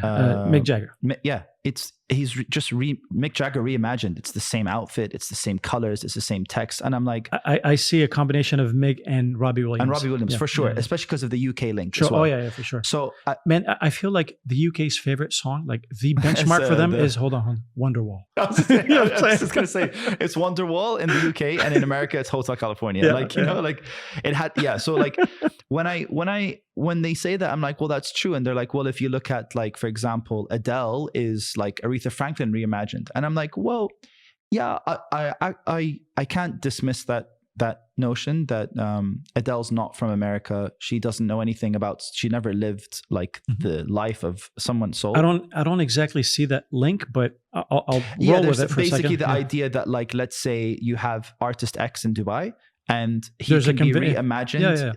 I mean, that was a problem growing up in France.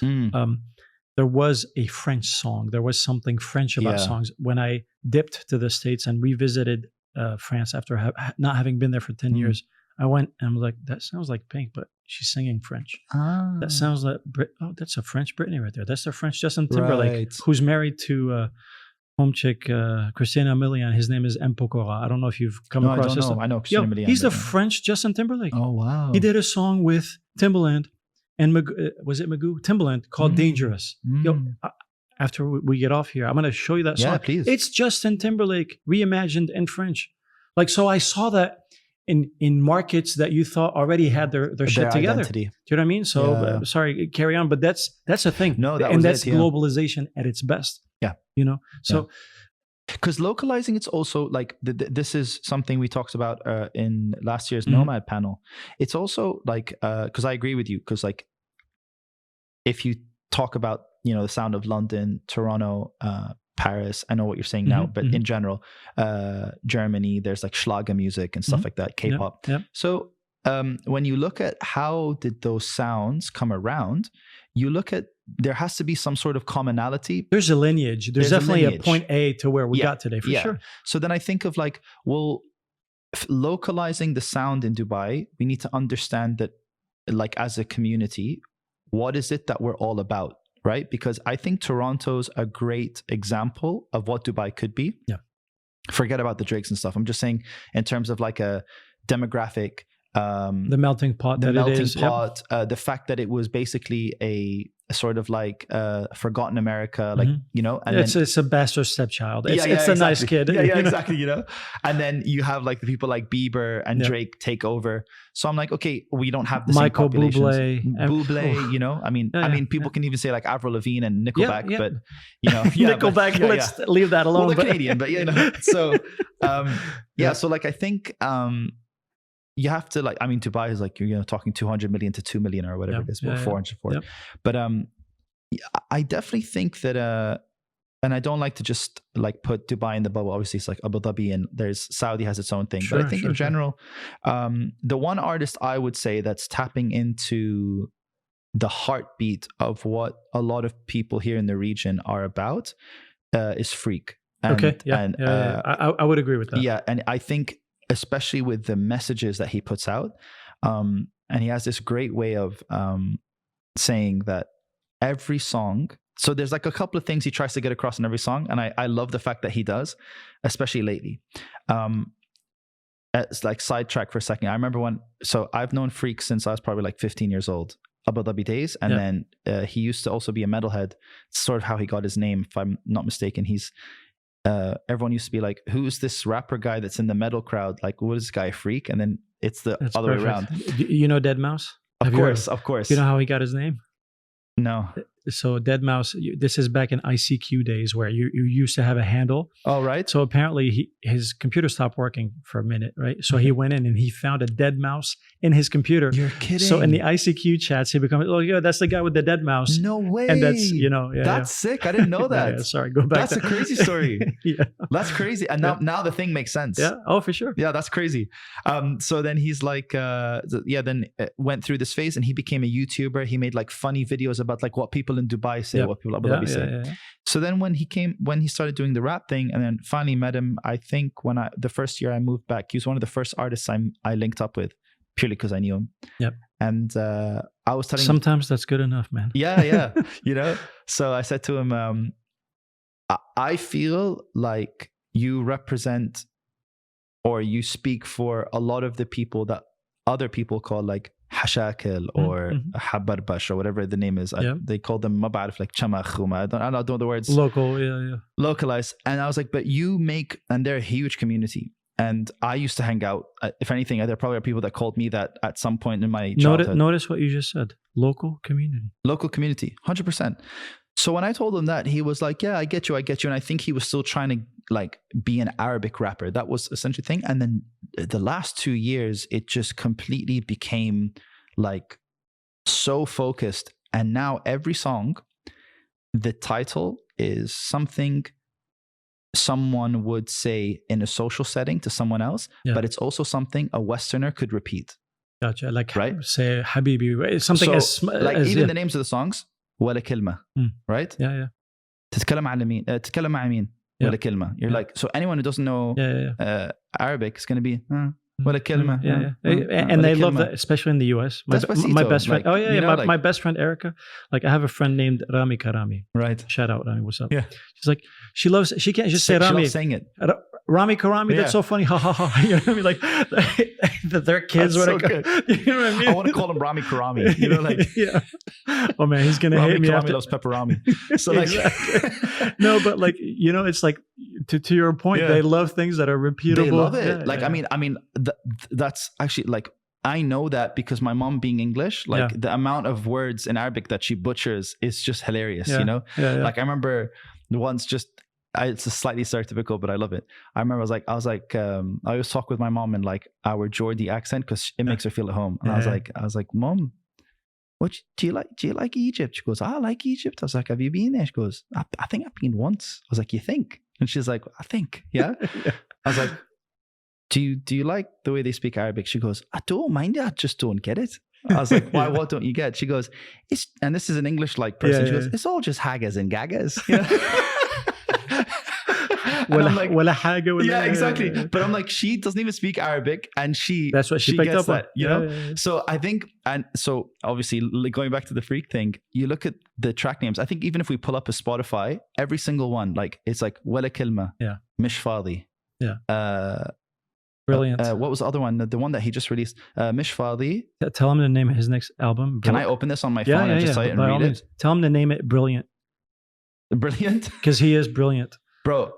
He even said to me, he's like, bro, wait till people say this. And I'm like, man, and he says it at shows. He's like, listen, if you don't speak Arabic, here's something you can say for me. And then everyone just goes, and then they say it. See, that's someone with a purpose. That's someone who's deliberate about what they're doing. It's not throwing darts at the wall, hoping one of them sticks. You read them.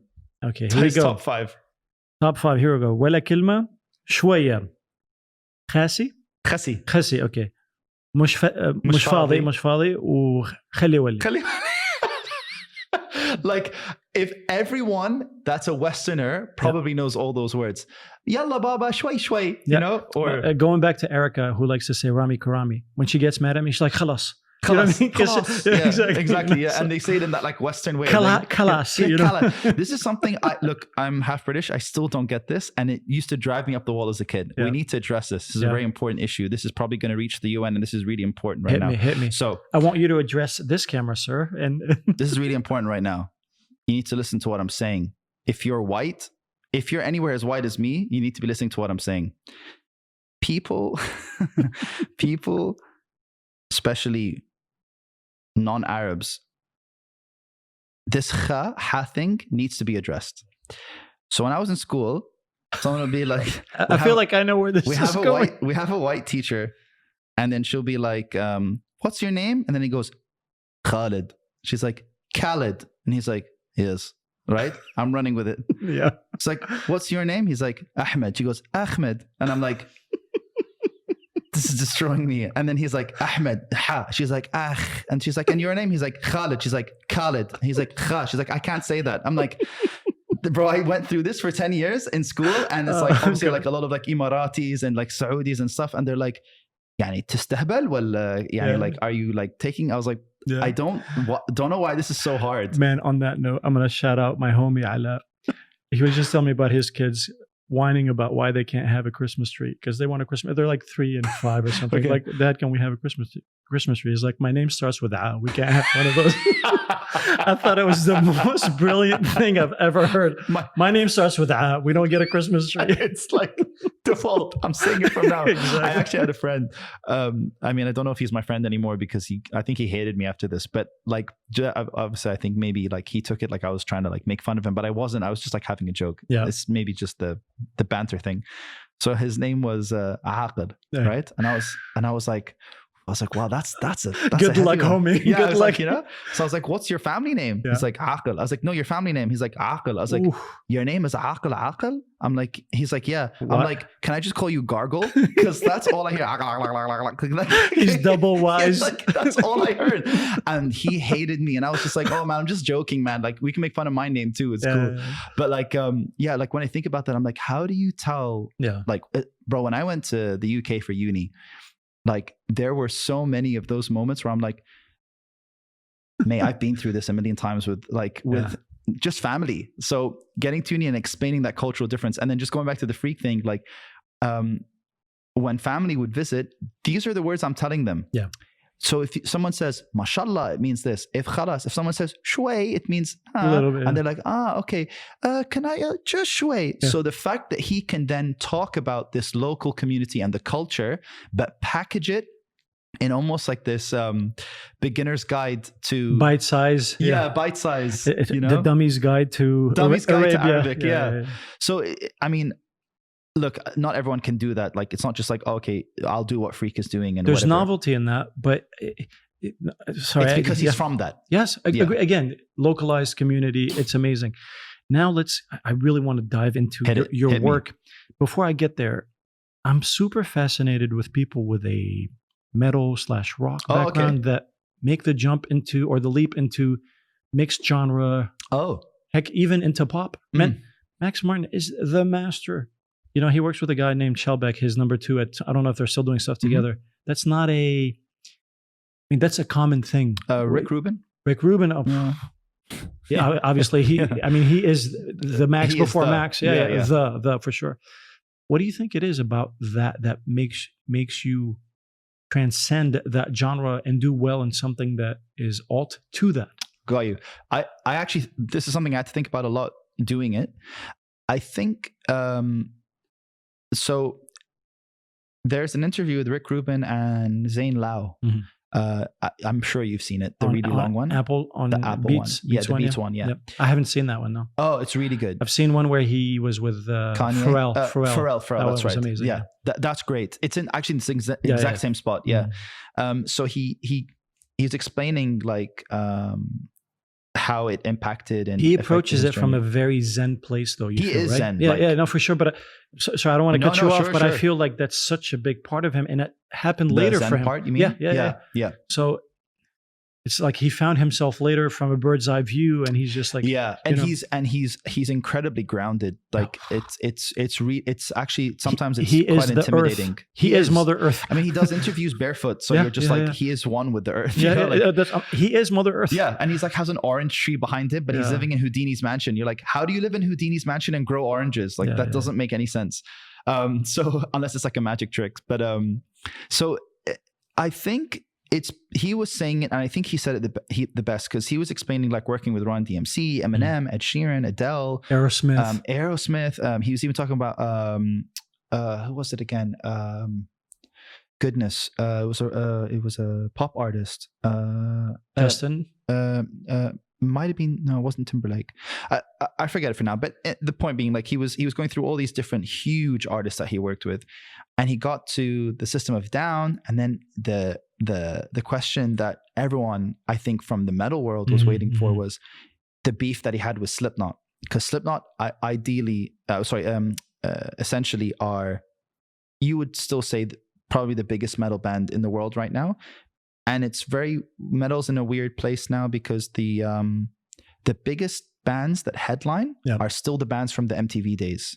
There's been a huge gap since, obviously, and it's even with rock. Yeah, and it's like, so you'll go to a festival, you might see a band that on YouTube has like, say, 400 million average on a music video. They can't. So he had apparently some fallout with the vocalist of Slipknot. So he was explaining how metal works, so that Zayn had context as to from a culture standpoint or Cultural. musically. Both, Okay. essentially, but Yeah, more yeah. culturally first. Yeah. He's like, so metal is a genre that, yes, it is about like rebelling and speaking out about the truth and liberty and being, freedom of expression and whatever. He's like, but as a genre, it has so many strict rules. You cannot break certain rules. Such as, because I'm not super versed on that stuff. Like, so for example, I mean, he didn't go into it, but for example, I know, like, there are just certain, like, so if you sing a certain way or you play music a certain way, and that can link into technicality or this sounds, if you write, so for example, like the culture of sampling in hip hop, you could never introduce that into metal. It would never work. What's the no-no about it? It's considered, it's cheap. It's like this guy has taken a craft. Is it a polish of some sort that clashes with? You know what I mean? Like, I'm just wondering, like, it's someone like if who's... I sampled Guns N' Roses, right? Or Sweet Child of Mine. But I feel like a lot of people were told, like, what are you doing? Like, if you want to be a trailblazer within metal or whatever, like, I feel like there's room. You would think there should be room for that. Yeah, there should be. But yeah, and I think the way Rick was explaining was like, there are just so many strict rules that you can't break. And they're a very... Who set those rules, just out of curiosity? The audience. The audience set the rules. Okay. They go like, they're very passionate, very dedicated, very loyal. And in return... But isn't that like your freedom of, your truth seeking? It's I feel like there's contradicting. There is a contradiction there. And I think this is why a lot of the newer bands, when you get to Linkin Park onwards, were bands that became gateways to other things.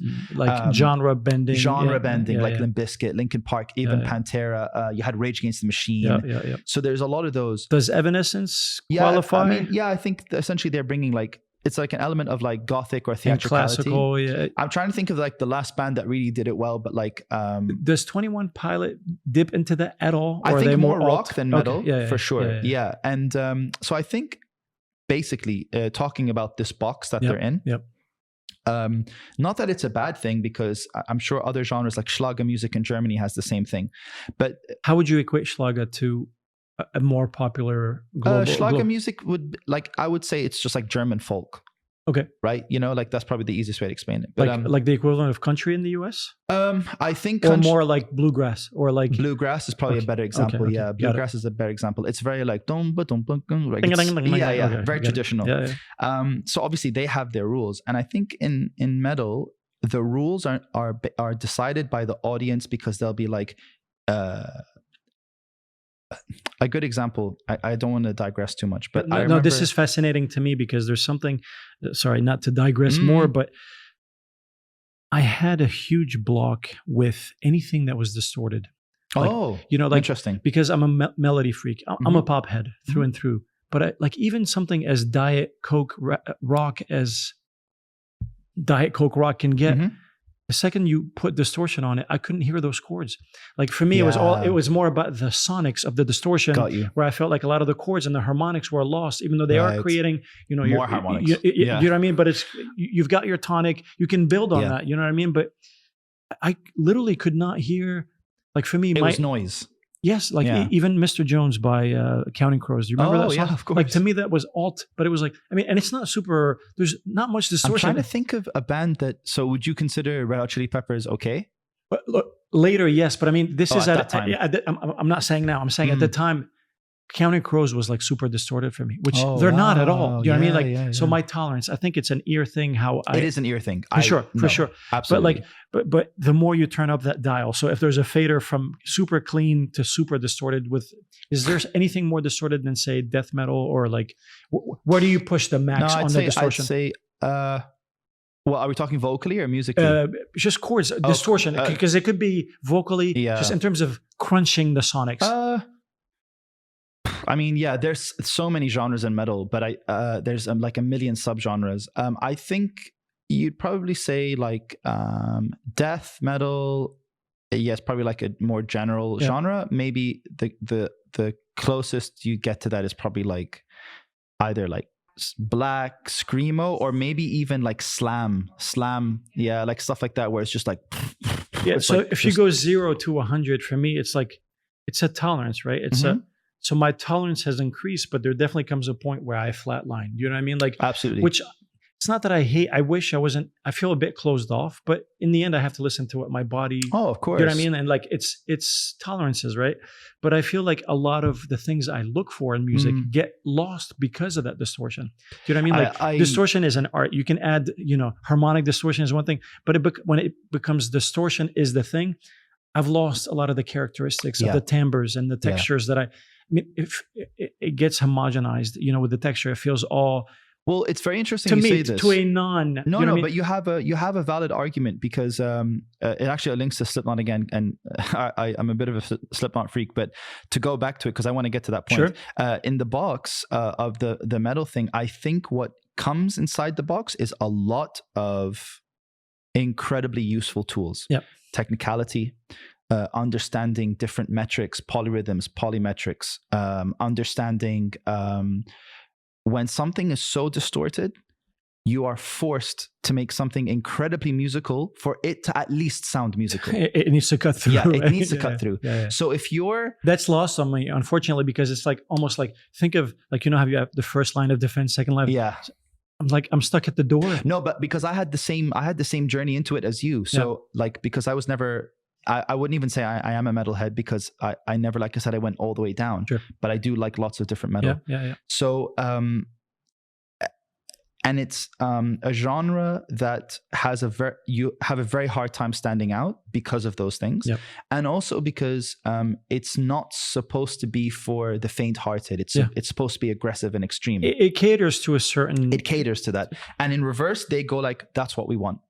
So, it's a closed system. Yeah. So then Rick was saying that was essentially part of the problem that he had with the band, and the album that they disagreed about. Yeah. I was never a Slipknot fan until that album, and it's the first. And I mean, anyone, if you go back to that album, came out 2005. Mm-hmm. If anybody knew Slipknot pre 2005, you would never, ever, ever, ever. I could probably bet $1 million, and everyone would be like, "You're about to lose that $1 million." They would never do a Johnny Cash acoustic song. It would never happen. It's so anti. And they have, if I'm not mistaken, almost 3 of them on that album. How were they able to make that transition? And they're incredible songs. That's very daring. Yeah, absolutely. Incredible. I mean, like people still cover them today, and I go like, that's Rick fighting with the band, going, "You can be more than this." And you could still, and the heavier songs stay are true so heavy. It's so heavy. So going back to your question again, sorry about the... No worries. No, this is all educational, both for me and I hope for someone who's watching. Yeah, absolutely. Yeah. No. And I think so I've had this journey, which links to your point about the distortion.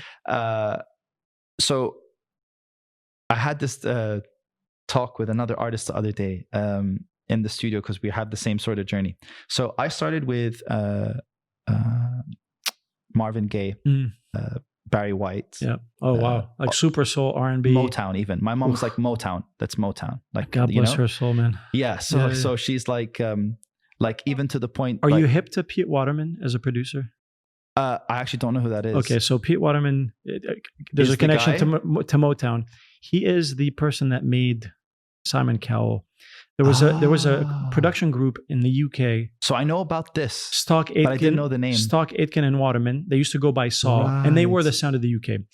Kylie Minogue, I'm sure. Of course. I hope Rick Astley, Never Gonna Give You Up. So that sound, Pete Waterman was at the helm, and basically what Pete used to be a DJ in the UK. Right. He went to the US and studied the Motown model, went and applied that and made it a factory. This is pre-Sharon and Max Martin and Dennis Pop. So that was the model from which, I mean, he basically popified Motown. Got you. So Pete Waterman. Yeah. Sorry, I just wanted Pete Waterman. Pete Waterman. Yes. Yeah. And British. He's British. One of my very first books I ever read. I don't say that with pride because I didn't read much as a kid. It's one of the only. No, I kid you not. Because I mean, picture this. Name 3 of the songs that are your favorite songs of any genre. Any 3 songs. Oh goodness. ABC. Okay. Okay. So imagine there's a book pre-internet that talks about the behind the scenes of how those songs came about. That was that book essentially. Do you know what I mean? It's like the revealing the absolutely behind the curtain. Great reveal. It was the behind the music. after VH1 in book form. And because like I'm an audiobook freak, because I love to listen. I saw that book. It's like, shit. I read it. It wasn't that big, but I felt so accomplished after reading it. That's how off the mark I am. Man, it was fascinating. The book is called I Wish I Was Me. It just talks about how Rick Astley was an intern. They brought him in to do the vocals for Never Gonna Give You Up, and it just became this overnight sensation. I didn't even know that. Yeah, but I mean, how big is that song? It's such a meme, like with the dance and everything. Yeah, like it's like, well, essentially it's modern culture now. For pop, it's the Wonderwall. Yeah, exactly. Yeah, true. Almost, right? Yeah, exactly. Or I Should Be So Lucky by Kylie Minogue. Both of it's which like you're getting rickrolled or something. It's absolutely. like one of those things. Yeah. So when I got insight into how that, because there weren't many publications or books or things that talk about the behind the, especially pop, for pop, I'm such a pop head. Like, I feel like if Max Martin put out anything about his process, I drink it up. What I mean? Of course. So it's the Pensado's place. Even for finding footage of Max Martin is rare. Yes. Like, him doing his job. Man, he is a man of few words. He's done one interview when he accepted the award for excellence or whatever in Sweden. And it's again, perfection. It goes back to the say less. Yes. And I seek that, but I just wanted to connect the dots for the Motown. Sure. That's why I'm so fond of Motown. And again, Michael Jackson. And of course. And my mom was like a huge Michael Jackson fan as well, because obviously going from Motown to Michael Jackson is very easy. Yeah. So growing up on a lot of that music, and then which is funny, I never really got into Michael Jackson because I think my mom was still showing me like all this other music like Elton John and then the Bee Gees and whatever. I met Elton last year for the first. Oh my God, what a treat! Man, he like when you talk about like Dave, like for me like Elton like is the thing about Elton. I remember I'm still standing when I was a kid. My brother and I used to take the train from the outskirts of Paris into school, and this is back in a time where they had TVs, at the metro stations and stuff. I remember my dad would come pick us up, would either break dance to like Michael Jackson or I'm Still Standing. And he influenced me so like from a distance, like my piano playing, even though I didn't listen to a ton of Elton, I play without really knowing very much in his style. So Stevie Wonder had a similar thing as well. You're just like, oh my God, man, how do I be like Stevie and Elton, No, I mean like that music. Yeah. So which is then by the time I got old enough, it became like Backstreet Boys, Britney, whatever. And then it became like pop. Yep. So my transition to pop. What is the poppiest thing you like? Where do you feel like, okay, this cotton candy is a bit too sweet? I honestly think it's, I would say it was right after NSYNC when it started getting into like celebrity, like pre-girlfriend and Neptunes or. No, I would say I would even say as far as it's tip of my tongue. When it started getting into like post,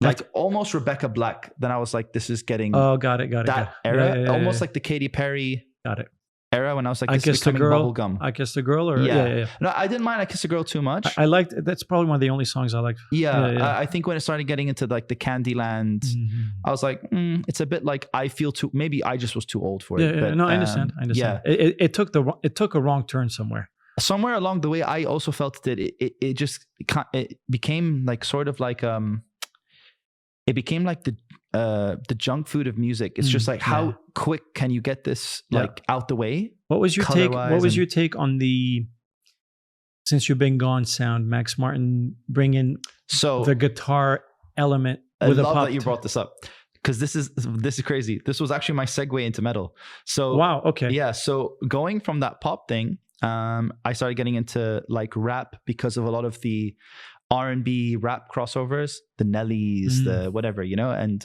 as well, like a lot of the Biggie and Tupac stuff, they had singers jump on. So you're like, I'll learn the rap because I like the singing. So then when I got more into rap and hip hop, I was already kind of into R&B because I love that sound anyways. But then the gateway with the Linkin Parks, the Limp Bizkits, and then the big one for me was when my friend showed me Korn.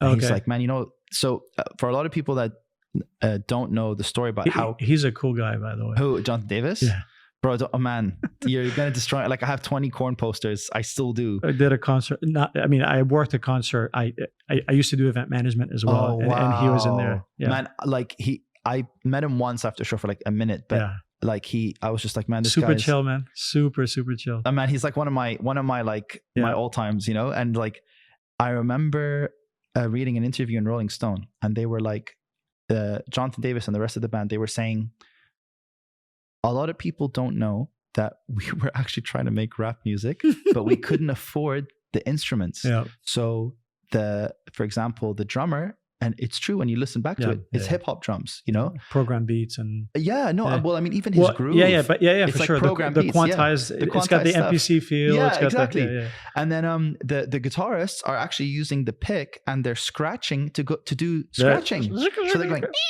Yeah. And then you have the bassist playing like a jazz. But that's the experimentation that brings the best stuff. And someone told them, "Oh, I love how you guys are like changing metal." They're like, "Are we metal? I didn't know that we were." Right. So then they started adding more riffs to it or whatever. Yeah. So I think that's why I loved Korn. And then it was really, I never had a punk phase, which is interesting. So when the Kelly Clarkson "Since You've Been Gone" came out, there was actually a band that covered it. They covered the music video and the song, which is Days to Remember. Yeah.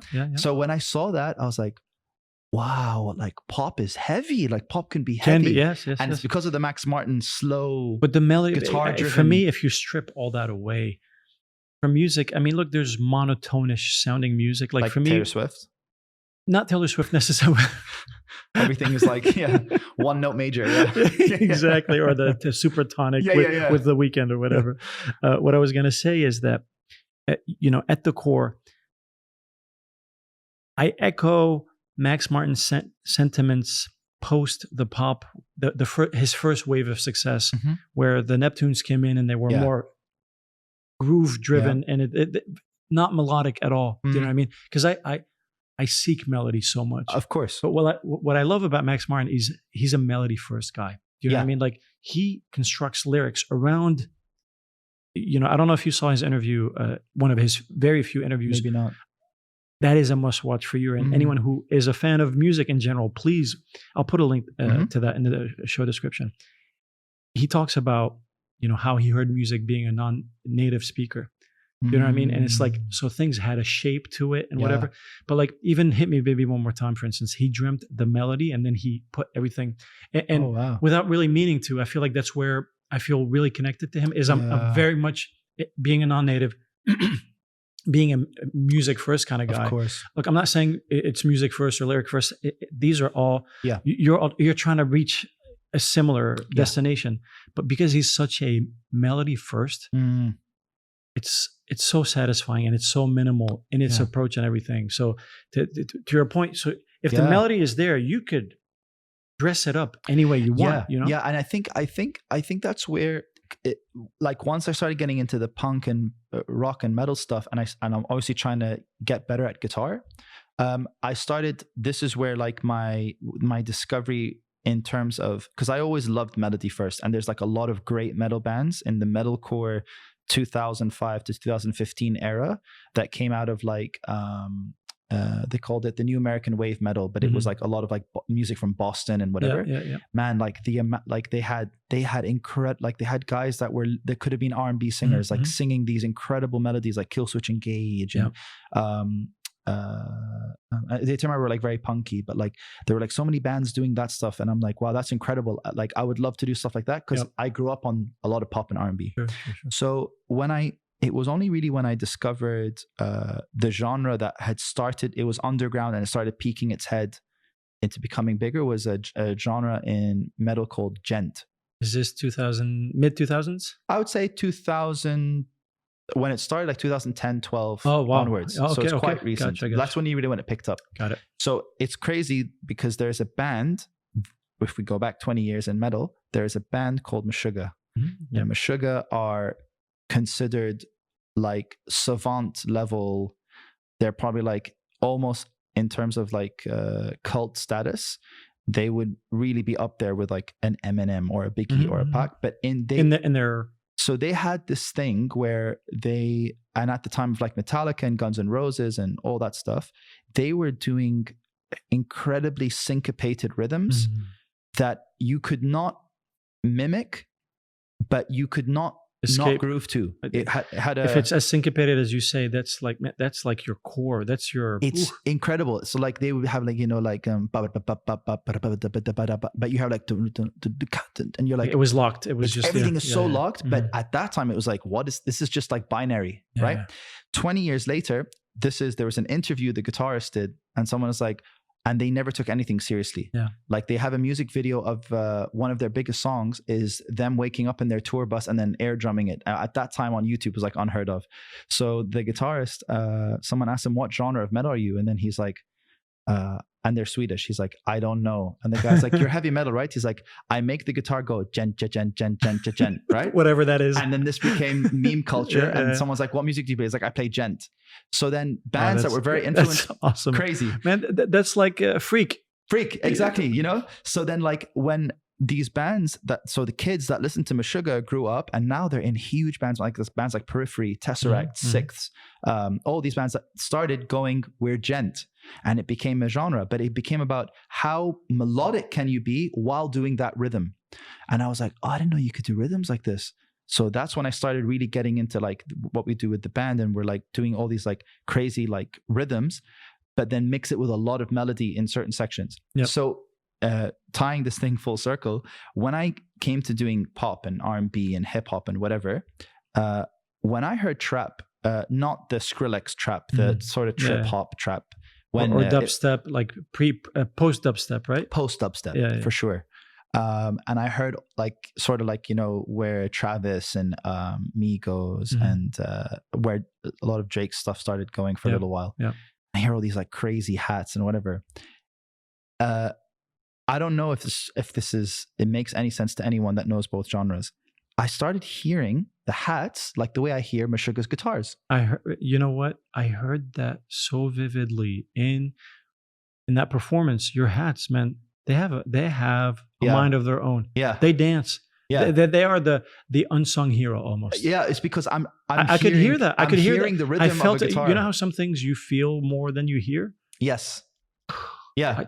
And I don't know if that's because I play guitar. It's evident, but I didn't have a hand on it yet. But you've like, completely articulated what I heard. For sure. So for me, like the kick and snare pattern, means to an end. You're like, means to an end. Dance around this, bitches. Exactly. Yeah. Exactly. So sometimes for example, we were just talking about it earlier about the song I just dropped with the band. Yeah. Someone's like, bro, how do you do that rhythm? And I'm like, it's like da da da da da da da da. So you must be best friends with step repeat or note repeat. Yeah, 100%. So I'm like doing this rhythm, and they're like, yeah, but like I don't know. How do you make that? I can groove. How would do that? So yeah, exactly.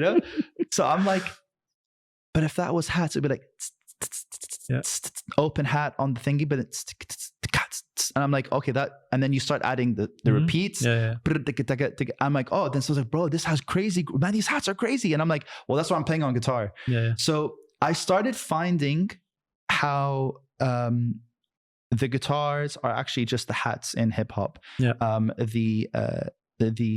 example, the bass in metal is actually just talk about Inception. Talk about doing a full circle on a full circle. Right? Remember what we were saying about the eye sees the way that ear hears? Exactly. Carbon copy. Yeah. Not carbon copy, but like we're saying the same thing. Yeah, exactly. Yeah. We've solved it for you.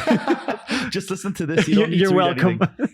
So I'm like making all these links between genres. Yeah. And I think that's why people like Max Martin and Rick Rubin and whatever, I think it's because very start of this long story is just like metal, the box that it puts you in forces you to be very good at your instrument, very good at everything technically, understand completely different things about how music works as a science to make this aggressive music that you're essentially studying for your master's in primary school. So if that makes sense. Yeah. And then by the time you get to high school, you're like, I know all this. You've explained it super well. I feel that in general, if we're going to say left brain, right brain, technical versus artistic, that tends to lean a bit technical for me. Yes, it does. It does. Shed some light on the artistic part of that, because it does seem, I don't want to say rigid, but because you did say you drew a box. Do you know what I mean? You've already said it's from here to here or whatever. Yeah. There's a discipline there, which I think is very important in any art. Mm-hmm. where is the art or the, I mean, it's both technical and it's also rebellious. Yes. So in the rebel part of it, there's art, right? Yeah. There's like non-conforming, Yeah. etc. Where can you squeeze the art within that box? I honestly think it's a fantastic question. I don't know if I have the answer to this, but the way I see it is the artistry comes in how you're able to marry what you're trying to sing about with how aggressive or unaggressive that sounds. Got it. So, for example, there are some rules that can't be broken, i.e., let's take an example of like Linkin Park, because everyone knows Linkin Park. Yep. But like, if you look at a song like Paper Cut, the way that it starts is classic metal. Like you could start pattern-wise any metal song that way, or rock song, and then you have the big guitars, distorted guitars. So you need those and then it goes, why does it feel like night today? And then everyone, when he starts rapping, everyone's like, oh, I can follow this. You're not hearing the rest. You've soothed it. You've soothed it. So you've curved the edges. You've made the distortion sort of like a drop in EDM. The attack is a bit softer. Yeah, exactly. You know, and it's more like the way like these like electronic songs go ding, ding, ding, ding, ding, and it's like, oh, that's the highlight. It's not tension the whole release, song. tension release. Yeah. So I think the artistry, and there's a lot of great bands nowadays that do that. Bands like The Contortionist, they're like Opeth are also a great example. They can do I'm not a big fan of Opeth, but no one understands. I don't get it myself, but I can always appreciate how they can have so much dynamic. And I think there was a phase in metal where it actually became about how long of a journey you could build, where they had like 11-minute songs and 10-minute songs, which is going back to a lot of classical music. I think now metal's all. It's weird. Metal, in terms of its technicality, has always been 10 years ahead of all other music. I can see that. But is always 10 years behind in understanding how to put tastes together. So, man, that touches on so many things. I don't know if you know who David Foster is. He's a classic Whitney Houston. He produced "I Will Always Love You." Oh wow! Chicago is a big band. You know, contemporary, like adult contemporary music. You know, more ballad. He's more of a balladeer producer. Okay, makes sense. He's done a lot of that stuff, and he signed Michael Bublé. Right. You know what I mean? The ballad of all ballads. Yeah. No, exactly. So David Foster always talked about selling out and whatever. You know, like staying underground versus going sell out. So that touches on so many things because, you know, it's like, you know, do you lose your street cred? I'm sure Coldplay at some point were accused of selling out or whatever. Speaking of which, Coldplay, if you haven't seen them live, I strongly urge you that I have you do. Never. I've seen so many shows. It's by far really? The most rewarding. I can imagine. I mean, it's amazing. Yeah. It's amazing. Yeah. But I did want to touch on the being ahead, being behind. And it's like, especially with genre, like genres are now disappearing. Everything is everything anymore. You know? Absolutely. There was a point where hooks, I mean, I'm a fiend for hooks, right? I love memorable hooks. Mm-hmm. There was a time where you had to build up to the hook. Yes. And then, sorry, hang on. No, go for it. Yeah, I'm following. I want to say, do that. Hit it. I don't know if it was in I want to say late 2000s. The building up to hooks? It was the anti-build. Hooks became drops all of a sudden. And I'm not talking necessarily EDM where it's like you build the tension. You're talking like the Charlie Puth, you just want like, you thought it would explode and it imploded as opposed, but it's still very memorable. Yes. Have you factored that in? Do you think that's just a fad and we'll go back into production in general? Production-wise. Absolutely. Big time. I mean, huge one. I mean, now the kind of like, I would say the last year or so, the sort of phrase is, what's my hook and what's my chorus? Because your chorus could be the one everyone sings. The hook is the one everyone remembers. So there's a perfect example of that. My friend Rich produced and wrote Heartbreak or Heart Attack by Demi Lovato. Oh, of course. You know, if I ever did that, heart attack. Like that's the hook. The hook, and then the chorus is something else. 100%. So that was a shift. Yeah. You know, I feel like that was 2012, 2013. Yeah, there was a shift there. I'm trying to think of like, I don't know why I can't think of another song on top of my head, but it's like, I'm struggling to find a song. I had literally about 20 just the other day when we were talking about this, but yeah, essentially it's like exactly what I said with like the heart attack. Like you'd have the one that you can sing along to, but then you remember like this phrase that's repeated, or it's a melody of a phrase, and it's like your hook. And I think one of the biggest one that always gets referenced in the studio is the Charlie Puth Attention one. And he also marketed it that way, like, and then it was Here Comes the Anti-Drop, you just wanna. But I think the first artist before Charlie Puth that I heard that was the master of this was John Bellion. Oh yeah. I mean, I was how is he doing this? To me, it was like, how are you doing that? How are you making something so memorable? And he's very eclectic in general with his sounds, and he's like very much like a pop wizard in his own world. But I think similar to Brian Transo. Are you familiar with BT? No. He did Pop by NSYNC. Do you remember? Oh yeah, This Must Be Pop. Of course. He did like the Fast and the Furious. Oh man, he's okay. He was more progressive house at some point. And then he did plugins, Beat Tweakers. I don't know if you're familiar with. No. He got more into like Stutter Edit. Have you heard of Stutter Edit? The plugin that's another one that he developed with Isotope. No. So he's very much, he's almost like now into like tech.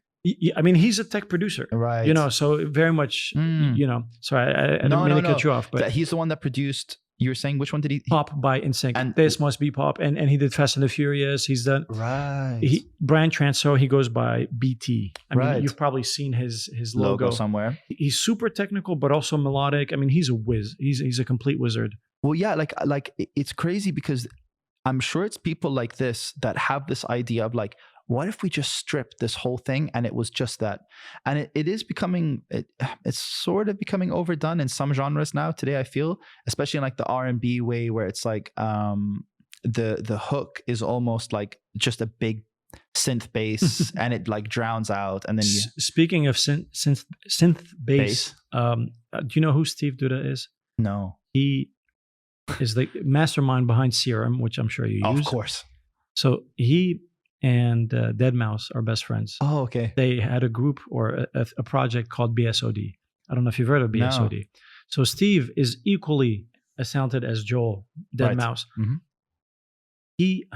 He did stutter editing before BT did stutter editing. Oh, talk about being 10 years ahead. Steve is like 30 years ahead. Goodness. He has a degree in music composition.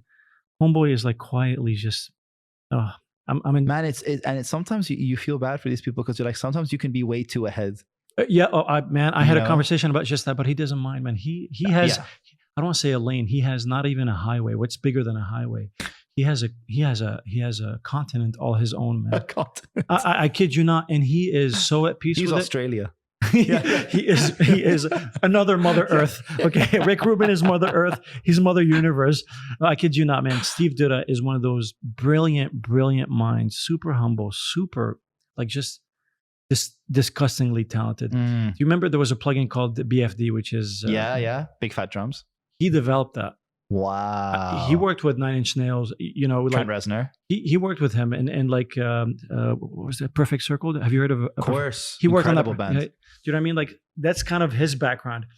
But he's from Palo Alto, in Silicon Valley. So he's like, but I mean, bro, the names you're throwing are all people that are 20 years ahead. But I'm saying like, but he solves problems before they become problems for producers, which makes our job like you press one button, you're like. Yeah, exactly. I'm genius because of the work that Steve does. You know what I mean? I mean, I think about that with plugins in general today. I go like, it feels like cheating. Yeah, it does. I mean, I got this plugin company the other day. They sent me these new plugins. Yeah, and one of them was like literally 2 knobs, and I was like, I'll give it a. Oh wow! And then I'm like. I'm not doing anything anymore. What's it? It's not by Data Life, is it? No, it's a. I'm not sure if I was beta testing it for them or not. I don't think I can say, but it was like some sort of like it does like a combination of like EQ and saturation, and I was like, this is doing so much that I'm done. Yeah, like, the mix is done. And especially when I saw like the AI EQ plugins, I was like, man, it's getting to the point where Siri is mixing the song. I'm there's going to be a day. I mean, it's funny for how much my dad wasn't so fond of me doing music. He's had some gems. Like one day he just randomly said to me, he's like, how's work and how are you doing or whatever. I'm like, telling him the whole rundown. And then he just goes, never do a job that a computer could replace you for in the future. And I'm like, mixing and mastering is that's what I do. That's what I do, you know? I mean, mixing and mastering is probably half of what I do, but but for sure, there's artistry. Especially where the money is. Yeah, for sure. I mean, a lot of people equate that to be, look, I used to think of it as being very much a technical thing, but there's artistry in it. There are the mixing, mastering? Yes. Yeah. There are very technically good mix engineers and mastering engineers, and there are artists. Yeah. I equate that. I mean, and this is taken straight out of the Dave Pensado book. There's people that can give you a perfectly great haircut. And there's people that just, it's a piece of art. Yeah. You know what I mean? And that's what differentiates mixers who are either come from an artistic background or who mix with art in mind, as opposed to like, okay, this kick is perfectly EQ'd, leveled, blah, blah, blah. I feel like those people are going to be jobless when technologically we get to that point. Yeah. But the artists will find a way to be fair, a great example is like when you're on Ozone. Yeah. And by Isotope, the plugin, by just Isotope. for those who don't know. Good shout. Isotope, Ozone. They have the master assistant thing. And you're like, that's what we have now. That's not what they're developing. Yeah. And every single time I look at that, I'm like, nah. Because I know it's going to give me scientifically the best thing of what, but I'm like,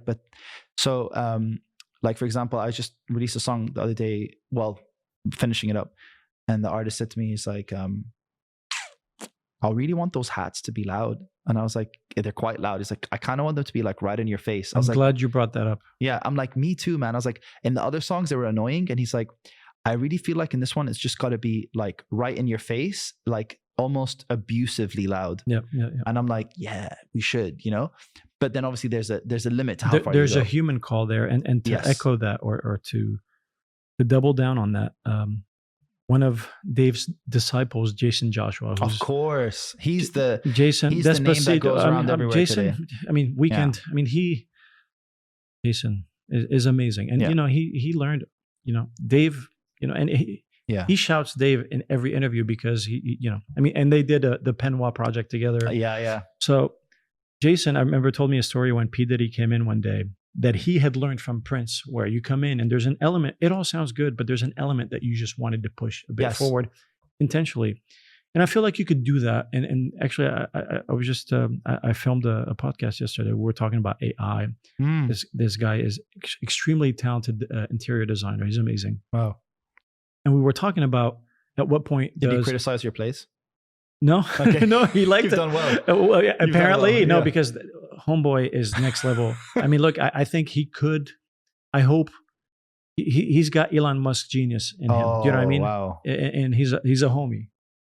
Oh, got you. You know what I'm saying? Got you. He's good, man. He designed a chair that's going to get sent to Mars.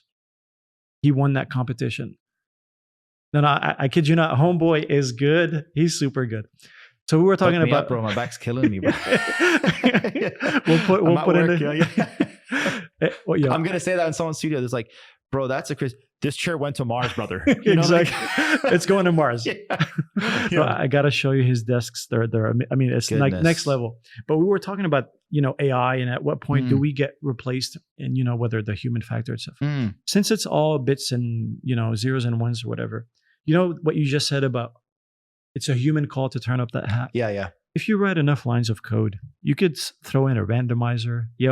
Every now and then, just turn something obscenely loud. Oh yeah. And suddenly we're like, where's the human factor anymore? Exactly. I think two great examples. One is XXXTentacion, because he was like, his whole message was, I'm super raw. There's nothing fake about me. What you get's what you see. What you see is what you get. And he passed away not too long ago. And passed away not too long ago. Yeah. But if you listen to all of his mixes, no pop filter, no EQing, everything. And you're like, but it translates. It cuts through. It cuts through. It makes sense. Man, you're so good. You're probably one of my favorite interviews because I'm serious because, like, you know, like we're talking the same lingo for sure. But it transcends just music. It applies to so much more. You talk about that. How much of your work? I mean, you don't strike. I feel like I already know the answer, but I want people watching or listening to know that it's always peanut butter, bro. Peanut butter. Okay. Jelly or without? Any. As long as the peanut butter's there. You're good. Just spread the love. Spreading the love.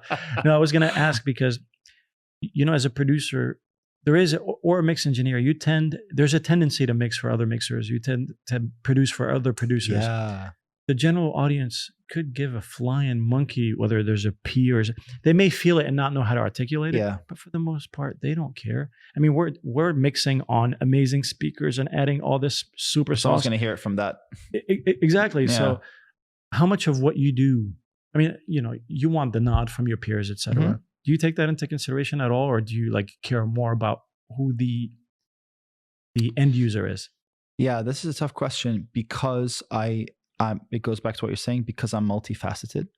Because I am. I knew it. Yeah. But because I am the producer and I am the mixing it and mastering it, and I'm also sometimes, majority of the times, the recording engineer as well. Sure. So putting on all those 4 hats, and I would say this last year especially, I keep forgetting COVID being around a year, but let's say 18 months, 19 months. I've been doing a lot more songwriting. So there's so many hats. I'm like, let's write this song, and I'm really involved in the top line and the lyrics. And then there's what's going to be the beat behind it, and how's it going to work, and then there's like the post, the sonics, and the post. I think it's such a hard question to answer, but I think the way that I see it is I look at what my primary job in that song or project is. And I don't keep it in mind that I want to either impress or I want to stand out to other producers, and because I kind of feel that the ability for the song to translate with people will achieve that quicker than my job on doing that. I'm glad you're cognizant of that. That's super important. Because I've had the reverse. I'm sure you have as well. You're like, this is the best thing I've ever done. And then someone's like, didn't really like the song, bro. And you're like, it is the best. And they're like, why? It's fact. Yeah. Hashtag, accept it. Yeah. On that, I was just talking about this yesterday. At what point did you no longer seek external validation? You're like, I've arrived, regardless of who knows it or not. Or are you not there yet? Or because for me, there was definitely a song, an event that I can say I stopped seeking it, because I'm like, not that I gave up, not that I lost the drive, but I was like, this very moment is the reason why. That was my why. Right. I had reached my why. Not that, again, I'm as hungry as I've ever been, but I found peace within that moment. Oof. If I'm being totally honest with myself, it's probably like a 70-30. 70% of it is like, I don't really seek it, but I think deep down inside it's a great driving factor on a day where you're like, I'm going to be a bit lazy, or I don't have to do this today, or I don't really have to go all the way with this. And then you go like, no, like there's a slightly competitive angle to it. Sometimes you do need, it's sort of like, the ants in your pants sort of thing. Sure. Sometimes you do need it. So I feel like I'm selective about it. Yep. I don't feel it drives me. I feel like I use it to drive me. So I'm like, man, you need to give yourself a kick in the ass a bit. Like you need to do this. And I'm like, imagine you do this. Imagine what people are going to say about it. I'll use it to my advantage, but I won't be like, oh my God, I'm so worried. You're the carrot and the stick. Yes, exactly. Yeah, perfectly said. Yeah, because I sometimes I've come across people, production and just music in general with the band, that are sometimes way too laid back, and it aggravates me. Where I'm just like, you can't not care about anything as well. You can be good at something, but sometimes not being good at something and not caring. Oh yeah. It's lazy, man. You just I mean, like, and you'll know what I mean by this. It's sort of like someone is going to say to you, you're being lazy, and then the person is like, no, I just have a very relaxed approach. Like, shut the hell up, bro, you're lazy. Like, just say it. Like, call a spade a spade. Call a spade a spade. It's like, it is what it is, like sort of thing, perfect. So I think sometimes, like, if I'm being very true to myself, but I think I do it more imaginary. I don't actually have a person in mind. Yeah. I just go like let's say I've never met Jason Joshua. Yeah. So I go like, I want to impress JJ with this one. Yeah. And I'm just like, he's okay. Well, there's your carrot. There's your carrot. But I think if I knew Jason Joshua, I wouldn't be. It wouldn't be him. I see. But You'd pick. I mean, again, this is so. it's like setting you gotta find the juice. Like sometimes you need to look for it anywhere you can get it. Yeah. Right. I get that. But I was just wondering in terms of. I mean, obviously, this is a never-ending field. You always seek to grow and learn more and stuff. But I'm just wondering if you've gotten to a point where you're able to relax when the situation calls for it. To like within a project, you mean? Not a project, just in terms of like, I'm good. Yeah, I think. Yeah, I mean, yeah. Like you can just say, I'm really good, and not from an ego standpoint. Confident. You know the difference between confidence versus ego. Yeah. I'm confident that I'm not where I want to be. Okay. So how far off the mark? I mean, again, not that it's a never. You never get there, but do you feel closer? Yeah, I guess, Okay. yeah. Okay. I guess eventually, with time, I do feel closer.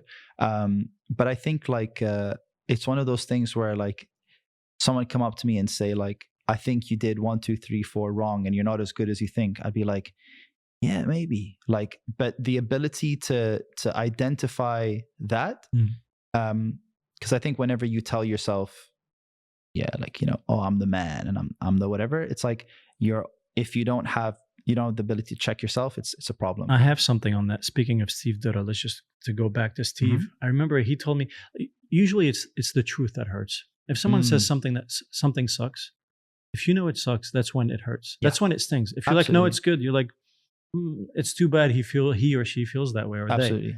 Steve, I remember, we met at the Enterprise, the world famous studio, and we hit it off. After I left LA the first time, I came up with the concept for an album called Zimmer, which is remix spelled backwards, which was kind of, I don't want to say ahead of its time, but I was trying to. Was it hands down the best thing you've done? No, it was not. Good one. Hands down. Good one. Hans Zimmer. Good one. That one was like, I can't. Good one. No, but it was blending pop with dance, which hadn't been done necessarily. It wasn't dance enough for the clubs, and it wasn't pop enough for the radio. Cool. Which again, I don't want to call it a passion project. You say that as if no, but it was made with love and lots of care. So Steve helped, or actually did mix that album for me. That was around the time when I was talking to Joel, Deadmau5, before he had become Deadmau5. He's like, when the mouse was still alive. Yeah. He's like, you should get Joel to remix a few of these songs. They're good and stuff. I was like, yeah, I'd love to. And Joel and I were talking. He was he used to live with his mom in the Canadian side of the Niagara Falls and stuff. He was trying to get back into the US. We had talked about, and Homeboy is a genius, by the way. I mean, design, on so many levels. Bro, I saw a snippet of his masterclass and I'm like, oh my God. Watch the whole thing, man. Yeah. Watch the whole thing. It's great. So, we almost started a design company together. I mean, we had just started talking like khafif, And, Steve reminded me, guys, like, get Joel to do a couple of remixes for you. Fast forward a couple, I didn't get around to it because I was so busy. And he became Deadmau5 almost that quick. But anyway, back to Steve, when he heard my stuff, I was like, what do you think? He's like, don't take this the wrong way, but it's safe. And that stung like a motherfucker because it was true. And again, you were trying to play the middle line. And I've always been, again, if you bird's eye view my life, I don't want to rock the boat. I just want to blend in. I want to be Syrian. I want to be American. I want to be French. You know what I mean? Like, can I just blend in? Yeah. Which hurt me because I do have a respect for artists who push their boundaries. The Michaels, even though he was probably a little more safe, but like old Michael was probably a little safer than young Michael, but Prince, for instance, there's a lot of artists that really pushed. Look, there's room for all types of artists. Nowadays, Billie Eilish. Like, for sure. Yeah, but Billie today, for being pop, she is boundary pushing on so many levels. Yeah. So it wasn't because I wanted to be a boundary pusher necessarily, but it's like, it really hit me hard, that one, that comment, So again, this is pre me feeling like it's funny how you were the type of person that was this like lion jumping into rooms going, hear me. And then when it came to doing it, you're like, but I just want to blend in. Yeah. Oh yeah. For sure. And now it's like you flipped where you're like, I'm just I don't need to be loud wherever I go. Absolutely. But when I do something, I want it to be You know what I mean? Listen, it's crazy how it's oh flipped. yeah, for sure. I mean, I heard a book by Liz Gilbert called Big Magic, which I recommend a lot of people who are in the creative field that may feel stuck. Mm-hmm. I feel like that's a book that may help you get unstuck, and it just talks about the concept of where ideas come from, and you know, she has a friend that was on a path to become a world class Olympic ice skater. And at 40, talking about how do you get back into it? Like, you don't have to seek Olympics to do it because you love it, etc. Of course. So it's more about removing the pressures from the creative. And I've been able to successfully do that, where it's no longer like this thing that tugs at you, like to prove I don't have to prove myself. And it's just like, she was just talking about all the people that want to inspire other people. And I'm like, I think I identify with, like, I don't do it to inspire other people. I want to inspire me. Yeah. I cannot tell you, again, that's another huge weight lifted off, because it's like, pressure is good if you use it to your advantage, just like you alluded to earlier. But that really helped me chill the fuck out. It changes the direction of thinking. And again, reconnects it to Dave being a, knock on the door and push it gently. And things happen. And I'm telling you, I've witnessed that, where the less I tried, the more, I mean, I've got the wisdom, I've got the knowledge and the experience. I don't have to push as hard. And things are working out far quicker. Not that it's, I mean, the metric here, you don't measure it by how fast or how big or how, but it's just like, it almost feels effortless. You think it's counterintuitive. It's like, oh no, you know what I mean? Like, I feel like Rick Rubin has reached that, you know what I mean? At some point, and that's how it's like, man, homeboy can just float his way into greatness and not do much. You know what I mean? No, I mean, like even when you see his aura, you go like, I almost feel like I'd fall asleep next to him, but he doesn't seem like the lazy type. So not at all. And look, it's very, you fall into the person. I don't want to say calculated. It's learned. It's, you know what I mean? Like, when you say calculated, it's almost manipulative. It's wisdom. It's like, instead of trying 10 moves, it's like, he knows what one button to push in. Like, what the hell did you just do? And that's Dave on the mixing side. Where he's like, man, he'll just put, like, again, that's just like great minds. And they've gotten so good with it, they can do it in their sleep, you know? No, I think it also comes from always having the bigger picture in mind. And I think what you just explained now is even something I went through even with the band and stuff, where it's just like, remember I was talking about the gent thing? I was like, we have to be as good as these guys at gent. And then you just try to become good at gent. Then someone just goes, well, you just sound like a gent band. And then you're like, wow, that hurt. You know? You're like, for sure. It was the truth. It's things. And I think something I sometimes breaking things down into just like units, like unitary logic, it just works best for me. I love that you said that. Keep going. It just like, so like I'll talk to an artist and they'll say to me like, I just kind of feel, and like we were saying before, because we've both tried to be artists or still trying to be or whatever, we know the lingo and we know how we receive lingo as an artist, not as an engineer. So you'll get, you see the body language, you see the, and then you're like, they're doubting it. It is insecurity. We've broken that toy about 3 years ago. Yeah, exactly. I'm well aware of what this looks like. And I'll sense that they're worried about judgment. They're worried about, they're insecure. Being in their head. You can tell when they're in their head. It comes off. You can hear it in their singing now. 100%. Be like, I feel like you're a little bit nervous or whatever. And I think the one thing I really try to make a point of this is, what is art? Why, we were talking about this before at the thing. Why do you need art, right? The idea is to inspire or remind people of human emotions, right? Because that's essentially what the package is, whether it's a painting, it's a movie, it's a whatever. The movie Interstellar, it's a space movie, but it's about a father that makes a promise to his daughter. That's the whole story. So you just burnt it for everyone. Thank you. Well, I mean, like if they couldn't figure that out, you're like, well, I mean, it's in the trailer. You gave him 4, man. Don't give him 4. It's that with great CGI, you know? So, and Hans Zimmer. And exactly. Well, I'm going to do this right. Hit it. Nas remix. There you go.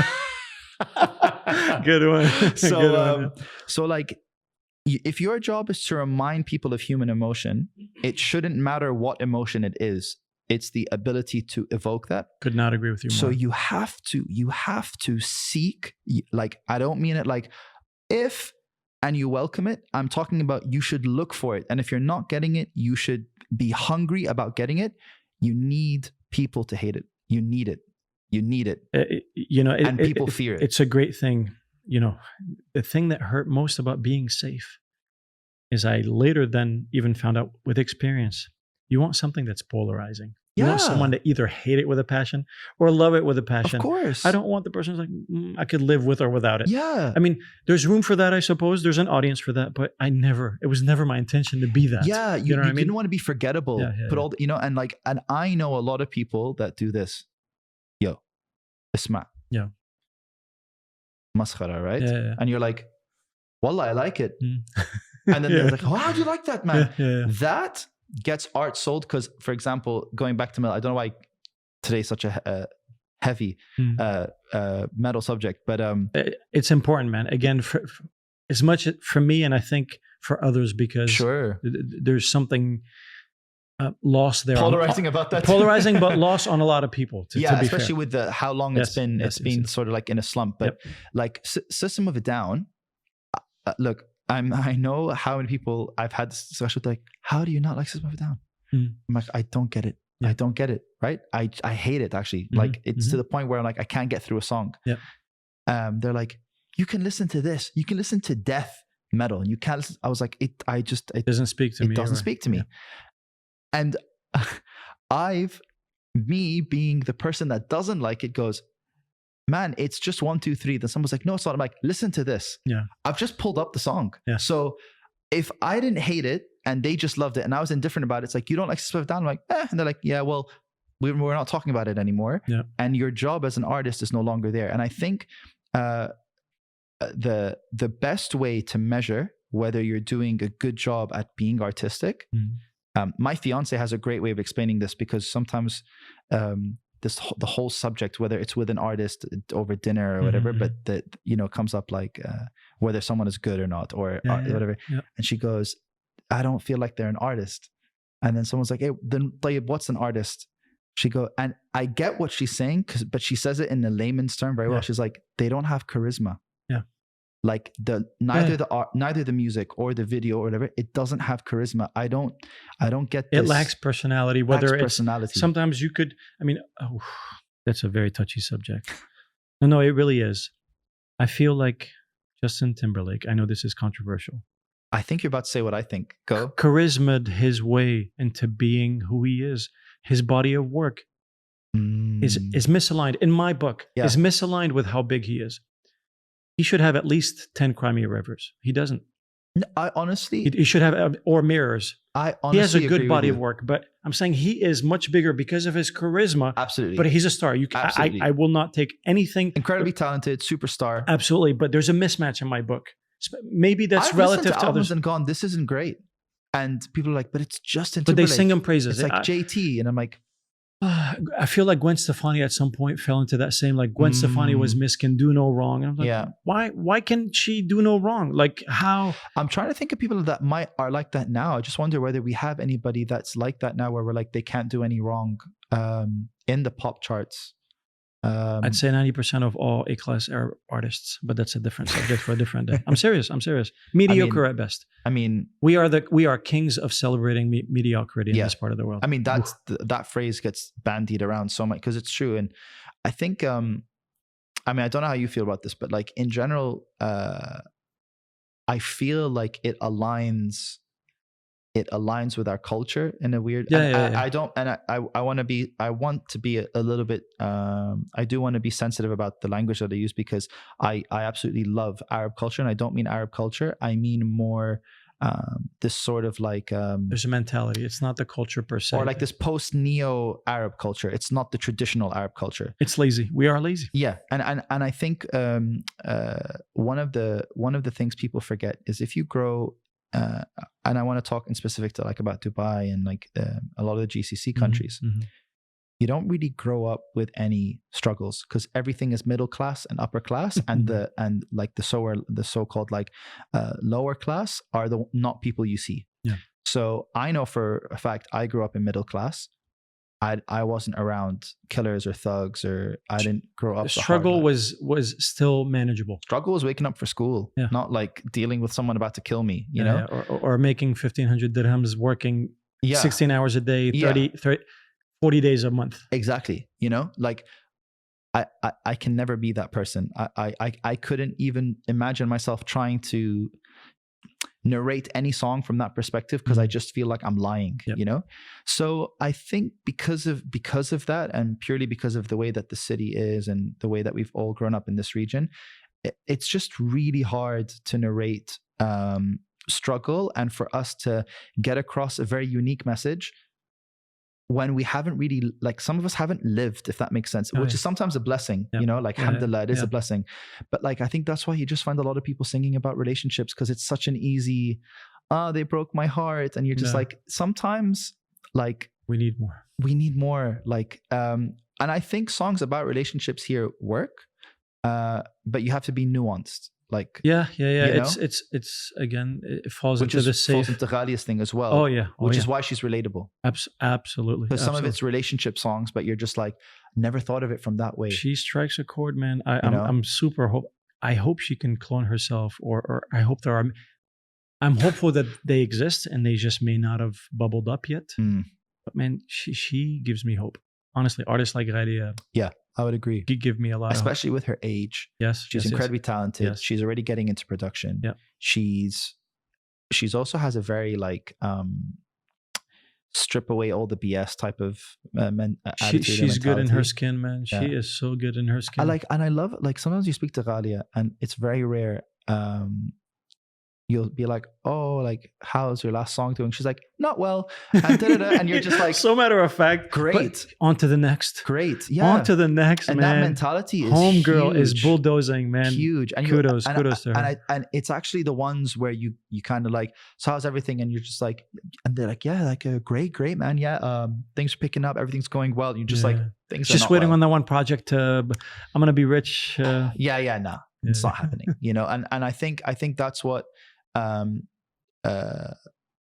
it's so funny, man. I meet people all the time that come into the studio first time, and there's almost like a pattern to the way that, and I would say, like, I'm not trying to say like, oh, I've been doing this for like whatever so long and whatever, but like, especially in Dubai, because it's like the same sort of people that come and go. Yeah. There's like a pattern to the way, I'm generalizing big time, but like, there's this sense of entitlement moves. And I go like, don't you hate the predictability of it? Yeah, because sometimes I think I do a good job of like absorbing. Tailoring myself to what someone is saying and seeing it from their point of view. And I think sometimes when I clearly know for a fact that this is not true, I think it's very easy to see on my face. Got it. So I don't want to not be myself. I see. I just don't say anything. But I see, like, you know, like, there's so many comments and like just generalizations about, like, you know, like, someone will come in and say like, I don't know why this person deserves this, or someone's, I want to come in and write this hit, man, I want to do a song about this, and they like one of the ones that annoys me, like, just because it ties everything we've been saying the last 2 minutes. Someone comes in, bro, I have an idea for a song. I was like, yeah, hit me. I'm like, this. You're waiting. The anticipation. I can't. The anticipation. What do you call it? The kettle. Let's put on the kettle. You know. Yeah. What's the idea? Imagine the song is sang by me about a girl, and in the second verse, it's a girl singing it. And I'm like, how did you come up with pen that? and paper now? You know, like, I can't wait. And I can't say that, right? Because I'm just gonna be like, are you an idiot? Like, you know, like, hello. So I have to then go like, did you think of that on your own? Yeah, you know, like, so my way of doing it is just like, oh, kind of like your dad. Let me challenge that. I'm like, okay, so how is it going to be different to the other ones? So this is something I'm really happy I'm touching on this. It just in my head. I love that. We have a problem in Arab culture. First of all, accepting difference of opinion, huge problem. Agreed. Because we take it as if someone doesn't agree with me, they're against me. We're neck breakers. Yeah. Second, there's this habit, and I don't know I'm still trying to identify why. 2, there's a one-up culture. Yeah. Oof. Into this is your glass. Yeah, no, my brother owns a glass company. He makes all the biggest glasses. And then your response is like, my Mercedes has the glass made from my, when does this stop? Right. Yeah. And we talk at each other, not with each other. Right. Yeah. And the second one is when you tell someone, I'm going to tell you a funny story in a second. Yeah, please. But there's this, like, so for example, do you like heavy metal? Do you like death metal music? I can't say I do, but to be fair, I've not been exposed enough. So maybe it's an exposure thing. Okay. This is what you get from the typical regional approach.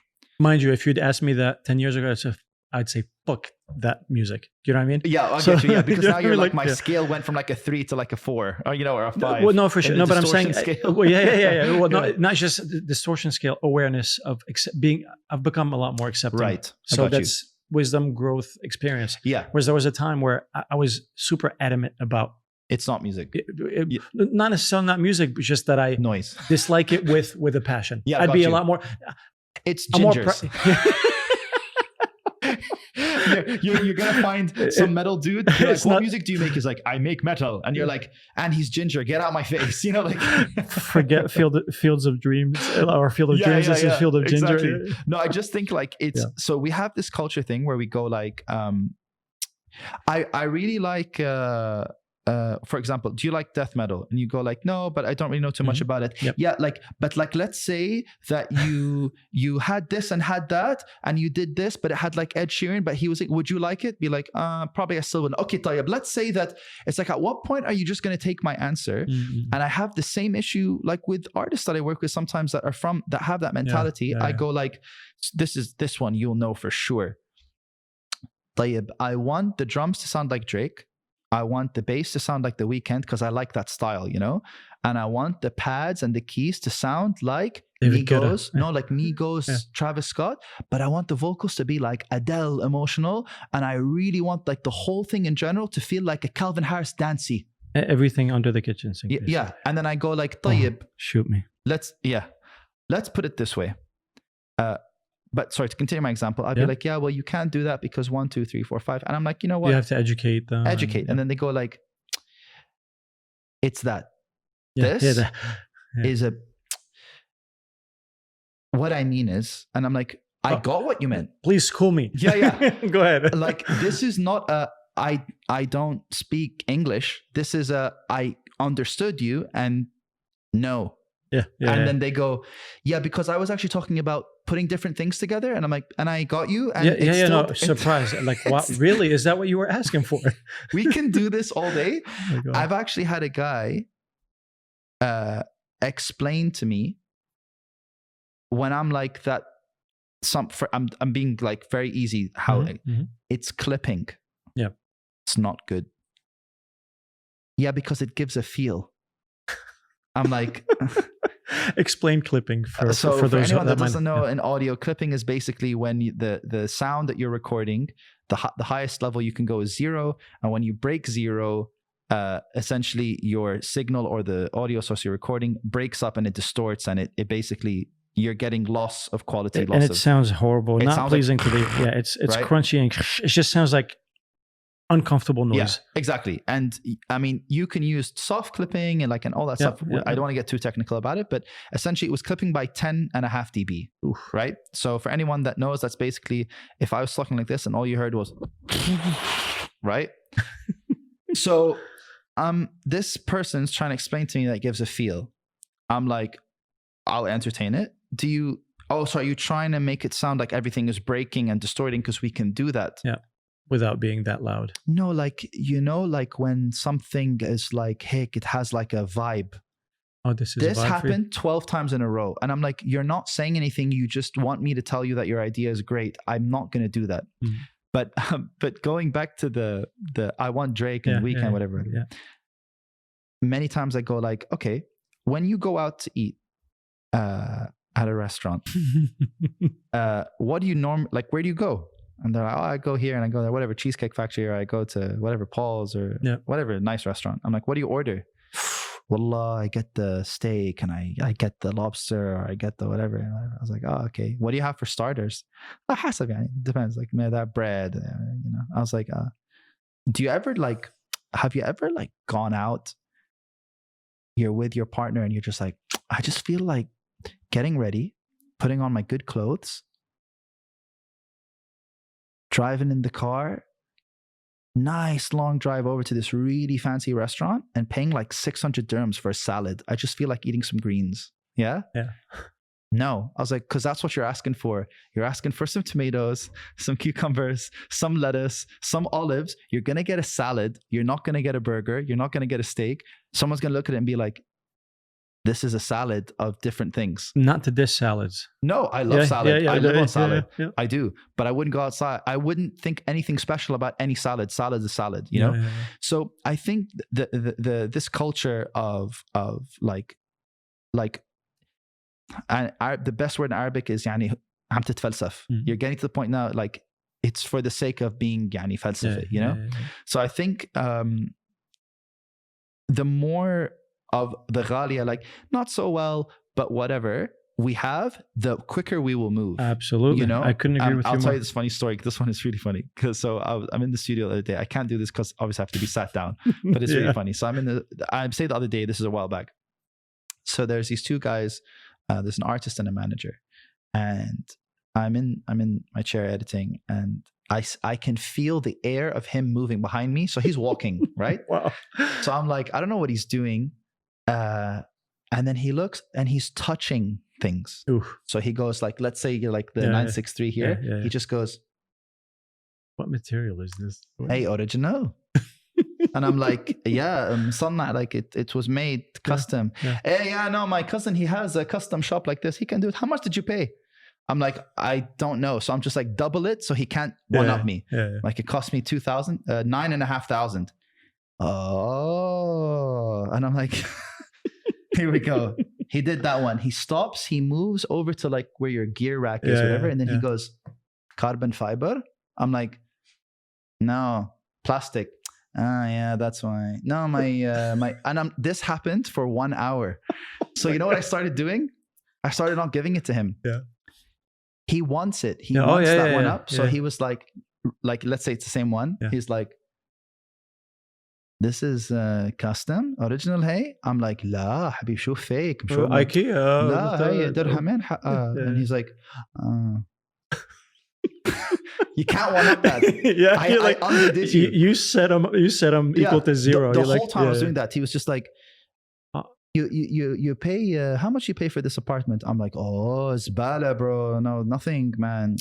Everything's broken. Everything is broken. He's like, is this the new MacBook Pro? I'm like, this one is used. I don't know. He's like, and he just sat down bored. And I'm like, why do you need that? Like, what are we doing? Like, what a waste of energy. I feel it, man. You must have it all the time, bro. Well, actually, I'm glad you brought that up because I have intentionally moved away from you're in the services industry. You provide a service, and not to say that it's transactional because there's value there. It's not just something tangible. There's something very intangible that lasts. But in general, I've shied away intentionally. I say no to more things than I say yes to. So unless it's something, and it's not about money anymore. Yeah, of course. Not that it was per se, but there's a point where you got to get comfortable. You got to pay the bills for sure. So that's an important piece of it. But I look for the things that I cannot say no to. You know what I'm saying? So that's why that's a good way of putting it. I deal with less and less. Yeah. Like because you get to a point where you can read these people a mile away. You're like, yeah, you couldn't pay me enough to entertain that anymore. Yeah. So I'm blessed and privileged to be in a position where I don't have to say yes to that. Yeah. So I'm more selective with what I do. Transactionally, like do this, in exchange for something like that, which, not shields me. I mean, I love working with people, but it has to be for the right reasons. Of course. It's not about the one-upping. It's not about that. It's just, if you vibe it, it's about the vibe, the connection, the chemistry, and what we're doing. I mean, we're not curing cancer or whatever. There's another not curing cancer. That's a big, like there's someone else doing it. Yeah. So, but I understand the struggles. I mean, I remember, I don't want to, we were working on the first single that Michael Jackson, or that Sony released after Michael Jackson passed away. Hollywood. I'm pretty sure he passed away on my birthday, so I always remember when he passed away. You were June 29th? 25. Yeah, June 25. That's right. That's right. Oh man, unforgettable day. Yeah. I know. I mean, I was happy about it. My mom gave birth to me. It was a great day. Yeah, totally unforgettable. Oh yeah, sorry, the Michael Jackson. Oh, you're good. You're good.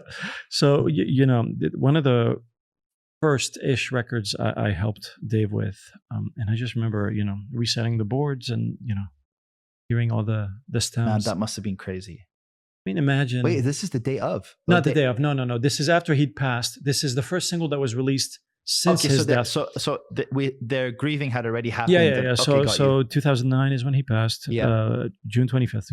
This is October, November of 2000. Months, a few months. Okay. So, you know, it was a stop and go where it's like they're ready for it. I mean, it had a few producers and everyone got involved in it. Sony wanted it one way. Producer A wanted it that way. The family thought the vocals needed to be.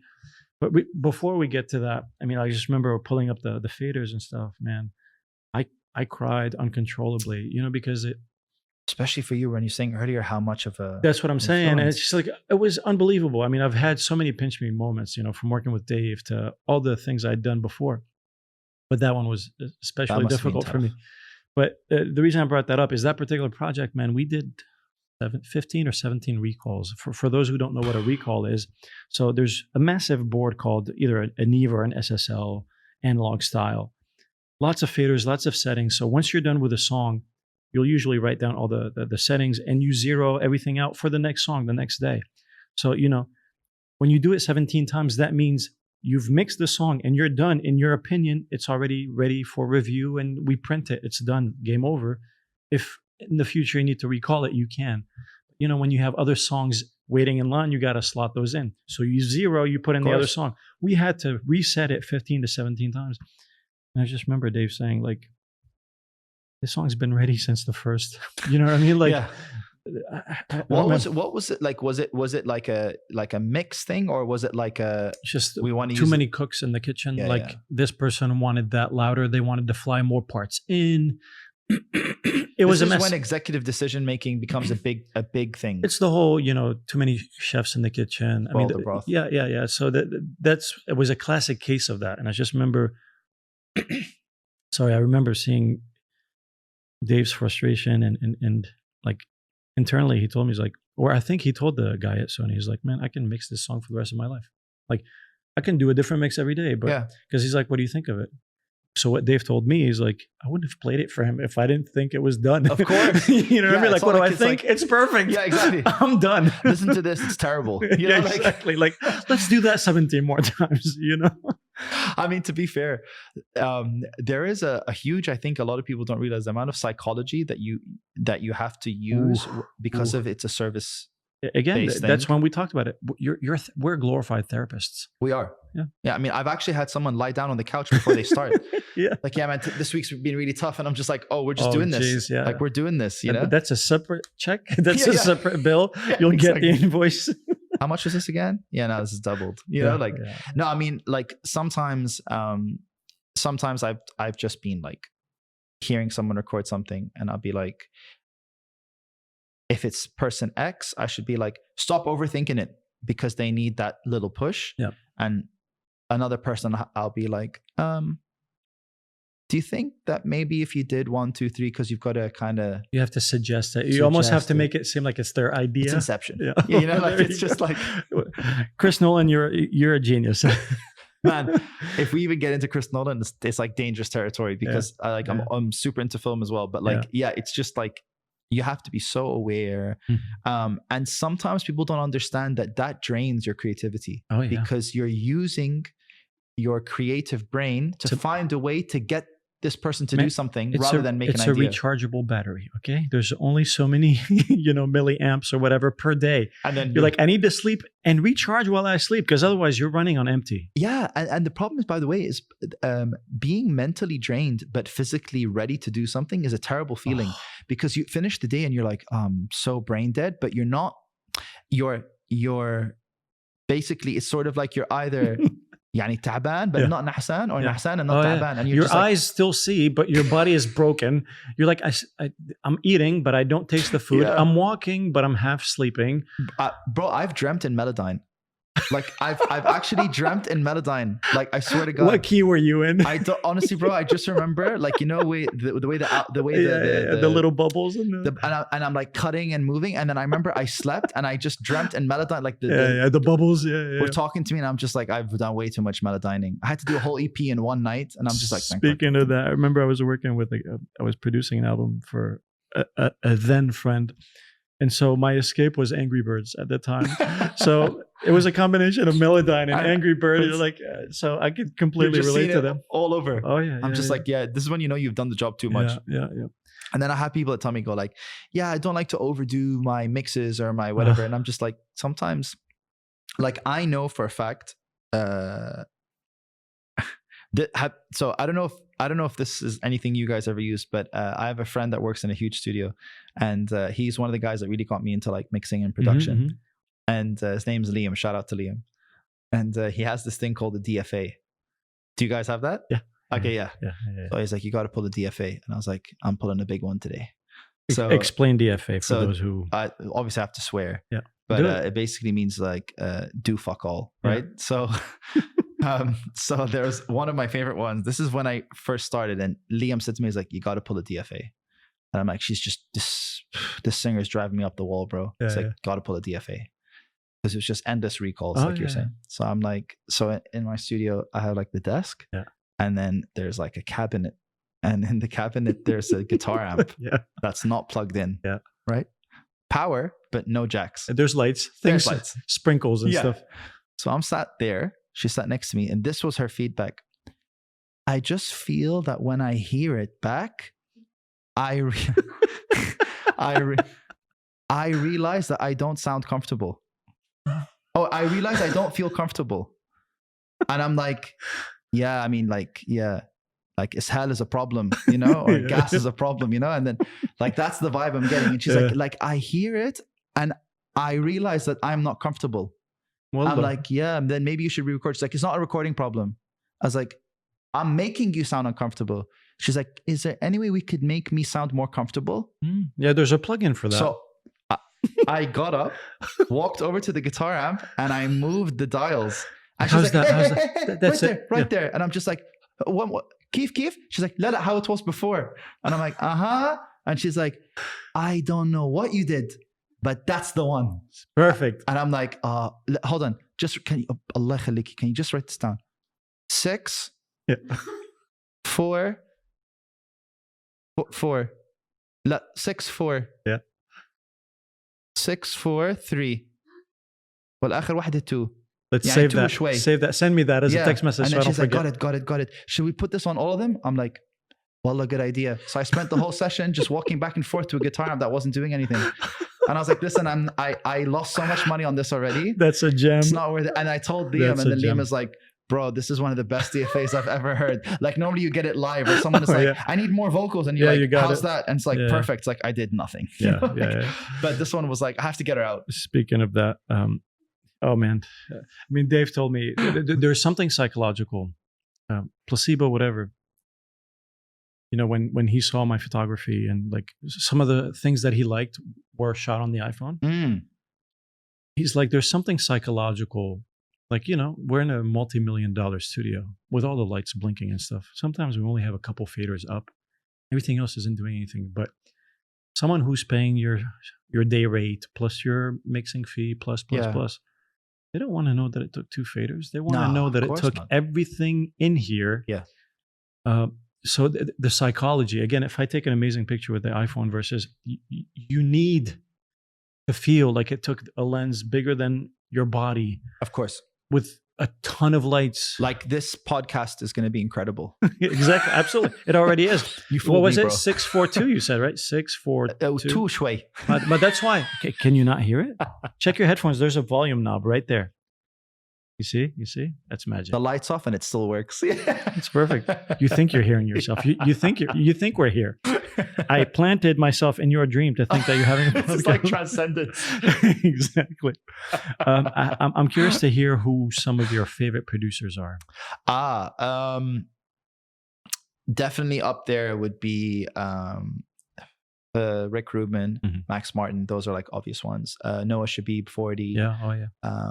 Hit Boy. I've become a bigger fan of Hit Boy recently, more than when I started because of the metal thing. I really like, I love Adam D. He's a guitarist of Killswitch Engage, but he produced a lot of the big bands that I loved starting. I love, so I genuinely, I had a very close friend who passed away recently. He was also in a metal gent band. He's the guy that used to mix our stuff, and his father was Enrique Iglesias' producer, and Enrique's father's producer. And what's his name? His name's Diego Farias. He passed. I've heard the producer's name. Yes. Yeah. Okay. Diego Farias. Yeah, okay. I've heard. He just passed away. He's like 23. He passed away, but he's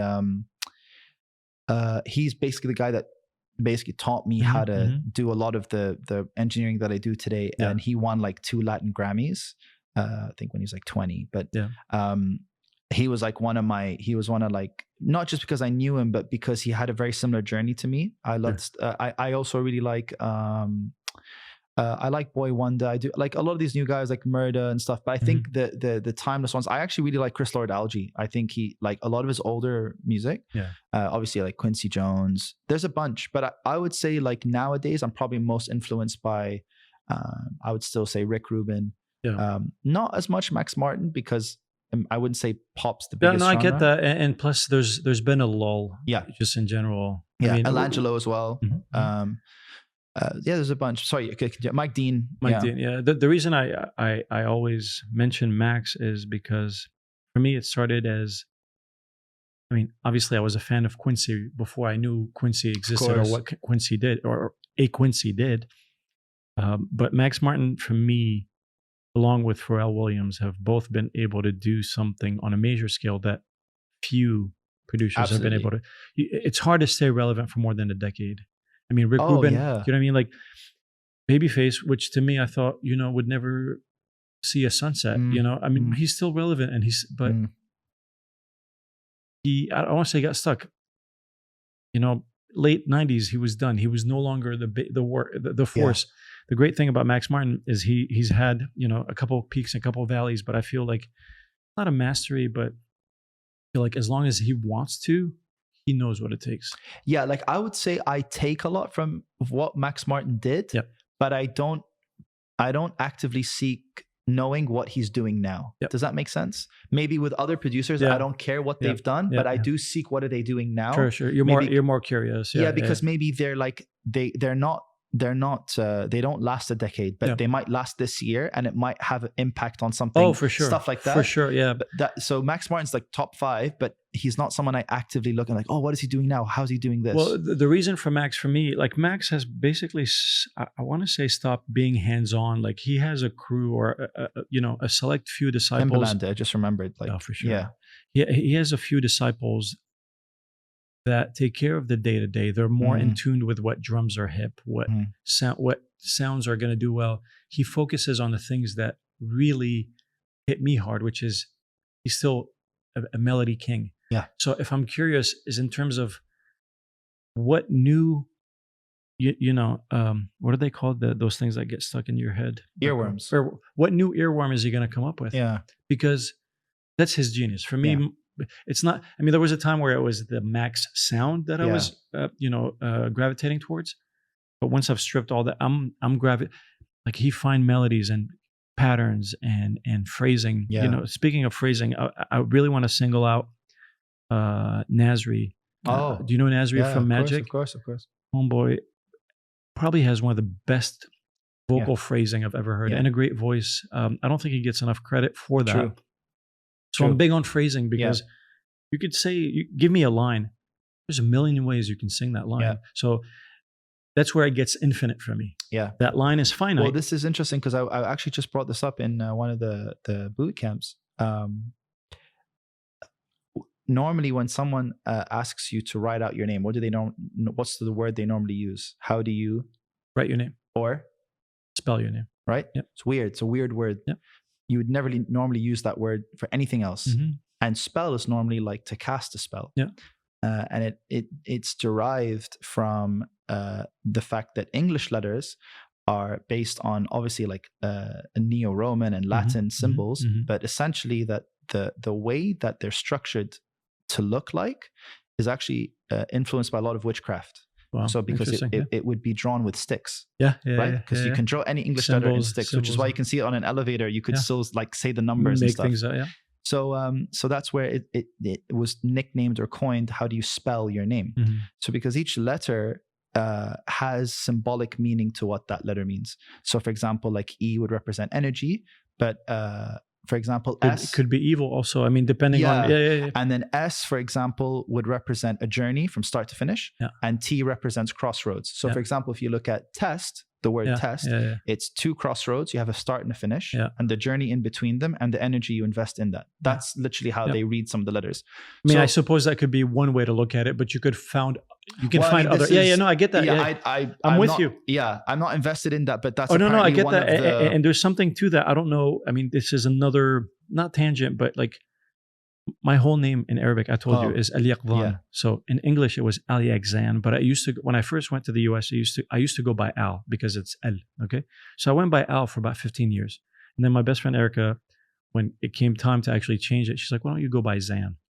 And mind you, I feel like something shifted. I'm the same person, but presenting yourself as Al was one thing, regardless of spelling. Of course. So I don't know if letters or names, they must carry something or... I was just going to say, like when we were looking at the boot camp, I was just like one of the greatest examples is I Will Always Love You by Whitney Houston, is that so normally the shape of a letter in terms of phrasing normally gives you an idea of how it will sound. Oh, yeah. O is very round. A is very stable.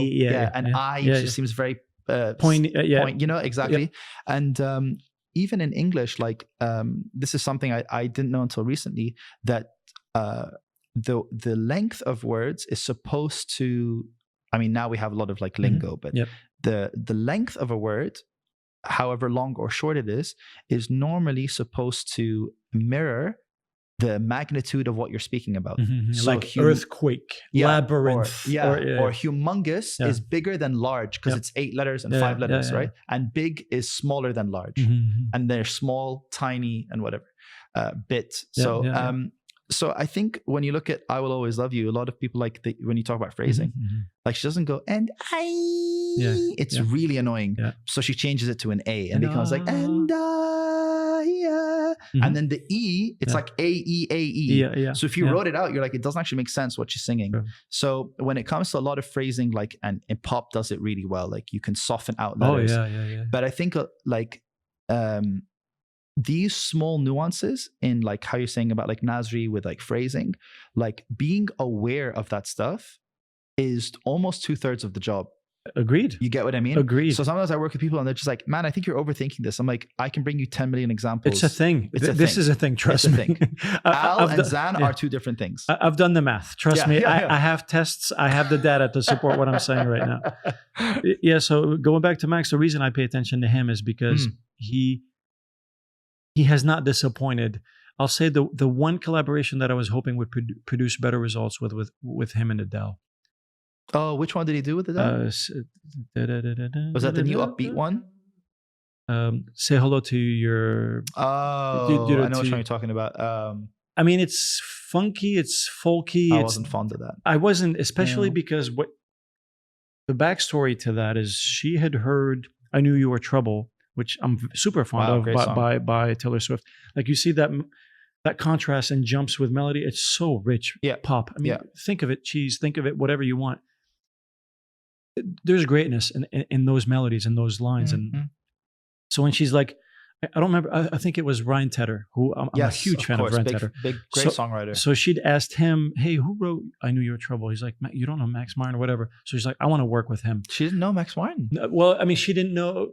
She was more fond of the song. She didn't know who Max, I suppose, because he intentionally, he doesn't want to be known. Do you know what I mean? Like he does his best to stay behind the scenes. I was going to say, like, he doesn't wish. It's by design. And And I commend that because it's, I mean, it's anti-ego, it's like he does it for the love, for the.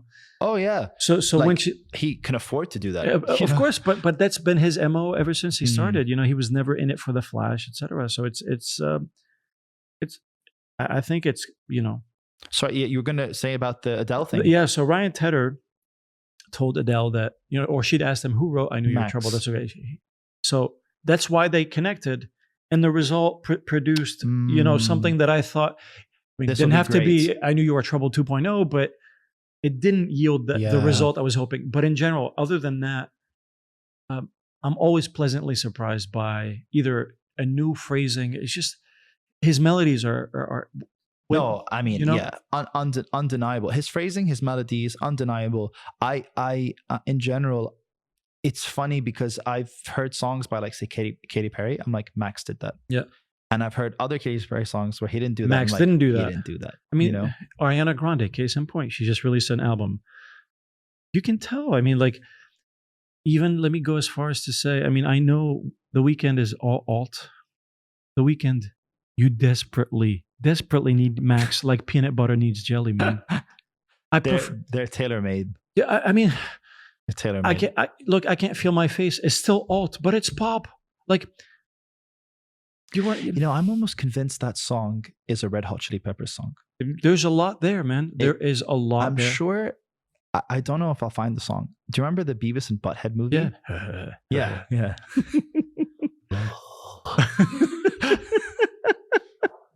If I start doing impressions, that'll be over.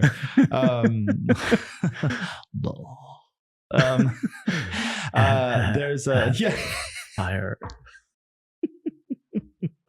We're not drunk. We're not high on anything. We promise. Man. We promise. I remember my dad coming in and seeing those two, and he goes, "I need TV for my bumhole," whatever. And then my dad's like, "Oh yeah, that's how you are." I'm like, "What?" I'm just watching this. He's like, "Yeah, that's you," and I'm just like, "Great." They're called Beavis and Butthead. He's like, "You're the butt." I was like, so no, but going back to the I Can't Feel My Face. Yeah, I'm almost sure there's the theme track. Because Red Hot Chili Peppers are in the movie when they're on that roller coaster. Yeah. And I'm pretty sure I can't feel my face when I'm with you. I was like, I'm sure that's a Red Hot Chili Peppers song. And I was like, honestly, I was like, that sounds like a Max Martin song. Like, I know it's not. But the fact that he's doing that then moves to like Daft Punk and it's like so like electronic pop, but he won't do it. You know that. He probably won't do it. Yeah. Again, you're so sad about that. Because look, again, the person who I didn't want to name earlier. Listen to me, brother. Yeah, exactly. No, the artist that I didn't want to name or single out earlier that I told you had a great voice. Yeah. He reminded me a little bit of The Weeknd. I know he's not trying to be The Weeknd, but man, The Weeknd is one of those exceptional artists. His voice is undeniable. Yes, there's resemblance to Michael, and maybe that's part of his pizzazz and his, he fits better with someone who can. I feel like he's a Ferrari and Max Martin knows exactly the fuel, the road, the pavement that he needs. Yeah. And he's proven that twice. Look, that's a taste thing. Here, I'm not saying that's wrong, that's right. Yeah, For me, I prefer someone who can go 0 to 60, that can explore more than just the super tonic, a single note for 3 hours on every song for 3 albums. Got you. Like the phrasing was super interesting. The offbeatness was super interesting. Yeah. I mean, even though it's pop, but it was... What's your favorite Weeknd album? I'm a songs guy. Oh, okay. I'm a songs guy. Enough. So older ones or newer ones? I didn't discover him because he was kind of underground at first, and like so, my exposure to The Weeknd was very, very much. TMZ will say Bella Hadid or whoever. Right. That's how I knew. Like, there's someone. What was the first Weeknd song you liked? I Can't Feel My Face. Oh, really? Okay. Look, I was super late to that party, and I got out of that party super quick. Got you. No, so I'm very much the same. I got into it late, and I went back. Got it. Okay. So when I went back, it's a little bit like watching Star Trek or Star Wars. You're just like, why is this so hyped? Yeah. And I'm like, I get it, because at the time. Okay, so again, I missed that party. I know I missed the party. To be fair, because I don't want to do him disjustice. Yep. When I went back and listened to Trilogy, it's like an incredible album, and I totally get why he made so much noise. Yep. But then, like after Trilogy, I was just like, maybe at the time this was great, and then so there's a path where it's like again, if you liked Coldplay, listening to Yellow versus Livin' La Vida, those are two different Coldplays. Yeah. It's still Coldplay, but Absolutely. so I get the undergroundedness or the undergroundness of The Weeknd was his charm, maybe, and there was like and mystery. Exactly, Yeah. but now it became so. Who's your favorite artist at the moment? Very good question. I mean, Tableau is up there. You should have heard what I heard with the headphones when you said that. I heard everything but Tableau. I heard Toes. Yeah. I was like, who's Toes? He loves Toes. Yeah. His name is Toes and he's got 10 tracks on the album. There's an artist. theme. I mean, I'll tell you, I love people who do pop differently. Okay. For instance, Billie Eilish, in my opinion, took credit for something another artist was doing. Who? There's an artist named Aura. AU/RA. And you were going to mention one of the two. It's going to be Aura or it was going to be Bjork.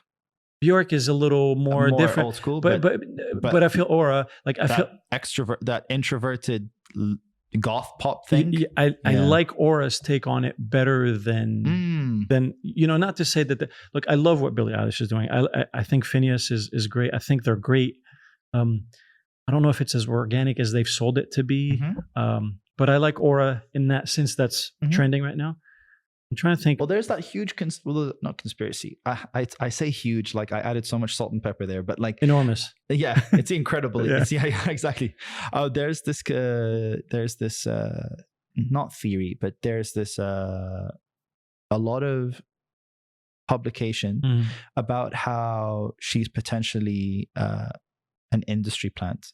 But I've heard that as well. Yeah, about how like when she was, I think when she was, so apparently like her parents are both actors or something like that. That is true. And voiceover artists. And she was in Finding Nemo. She did a voice for one of the characters in Finding Nemo. And then they were like, so the narrative that she went from bedroom to billboards, that's manufactured. Is the manufactured part. Yes. She is incredibly talented. Again, that's what I'm saying. Like, yeah, that's why I prefaced by saying I don't know how organic they are trying to sell it, and I know how the industry works over there in the US, especially when it comes to that stuff. Yeah. You need that bow tie, that story. Everyone knows this isn't worth 7,000-8,000 dirhams, but we still buy. So it's the same thing. Yeah. We go back to that 642. You know, it took that knob, it took that bedroom. That's what it is. In terms of artists, again, there's no one that lasts long enough for me to just be, like Ariana Grande. I don't like as a person. I like talent-wise. Of all the vocal gymnastic divas, she's the least annoying ones. I'm talking to Mariah Carey, Christina Aguilera. Have to. They cannot sing a straight note. The chin. You know what I'm saying? Yeah. They can't sing a straight note. Man. Ariana, in terms of vocals, bro, can out Mariah. She can out Whitney. She can out Celine, bro, and she can. When you can do runs with a whistle note, it's game over. I mean, Mariah can do that, but I mean, like nowhere like Ariana. Yeah. So, like, I see that, and I was like, "How are you doing that?" Yeah. No. So much respect for just that, and excluding all the rest, because the image, she's a twit in my opinion. I don't know her personally, but I've had some run-ins. Not run-ins. She's just not a pleasant person to be around. That's unfortunate. Yeah, I mean, I don't know. I guess it comes with the package. I don't know what the deal is. So I liked her, and I liked her body of work. Zayn Malik? Zayn, okay. Talk about someone who I underestimated. When coming out of One Direction? Just being in One Direction. Yeah. One thing I appreciated about One Direction is they are the first boy band to produce 5 solo careers. That had not been done before. That's correct. In Sync, you had, JC Chazé tried and failed because he was trailblazing and trying to do anti-pop. And I respect him for trying to do that. Justin took that. Then you've got the Nick Carter tried it, and the AJ tried it, and the. What about Bruno Mars? A fan of his. I don't know. I have some reservations about. I knew Bruno, or I delivered some pieces of gear to the studio I was working at, so I was around his circles and stuff. I knew Bruno as a writer. That's how he made it. I was introduced to Bruno's world as a writer, and I appreciated. He was like a worker bee, kind of like Esther Dean, if you're familiar with Esther Dean, the writer. There were a lot of like secret sauce behind the sauce that we celebrate. So him as an artist, I think is great. But again, it's almost like super quick to rise. And then like, what do you got next? That's a very dangerous thing to one up. Dave and I had a very interesting conversation regarding that. Very, very, very few artists have been able to have a sustainable career that did not depend on hits. Look at Rihanna. Rihanna's done. She's been done. Katy Perry, she's been done. Taylor Swift is still relevant.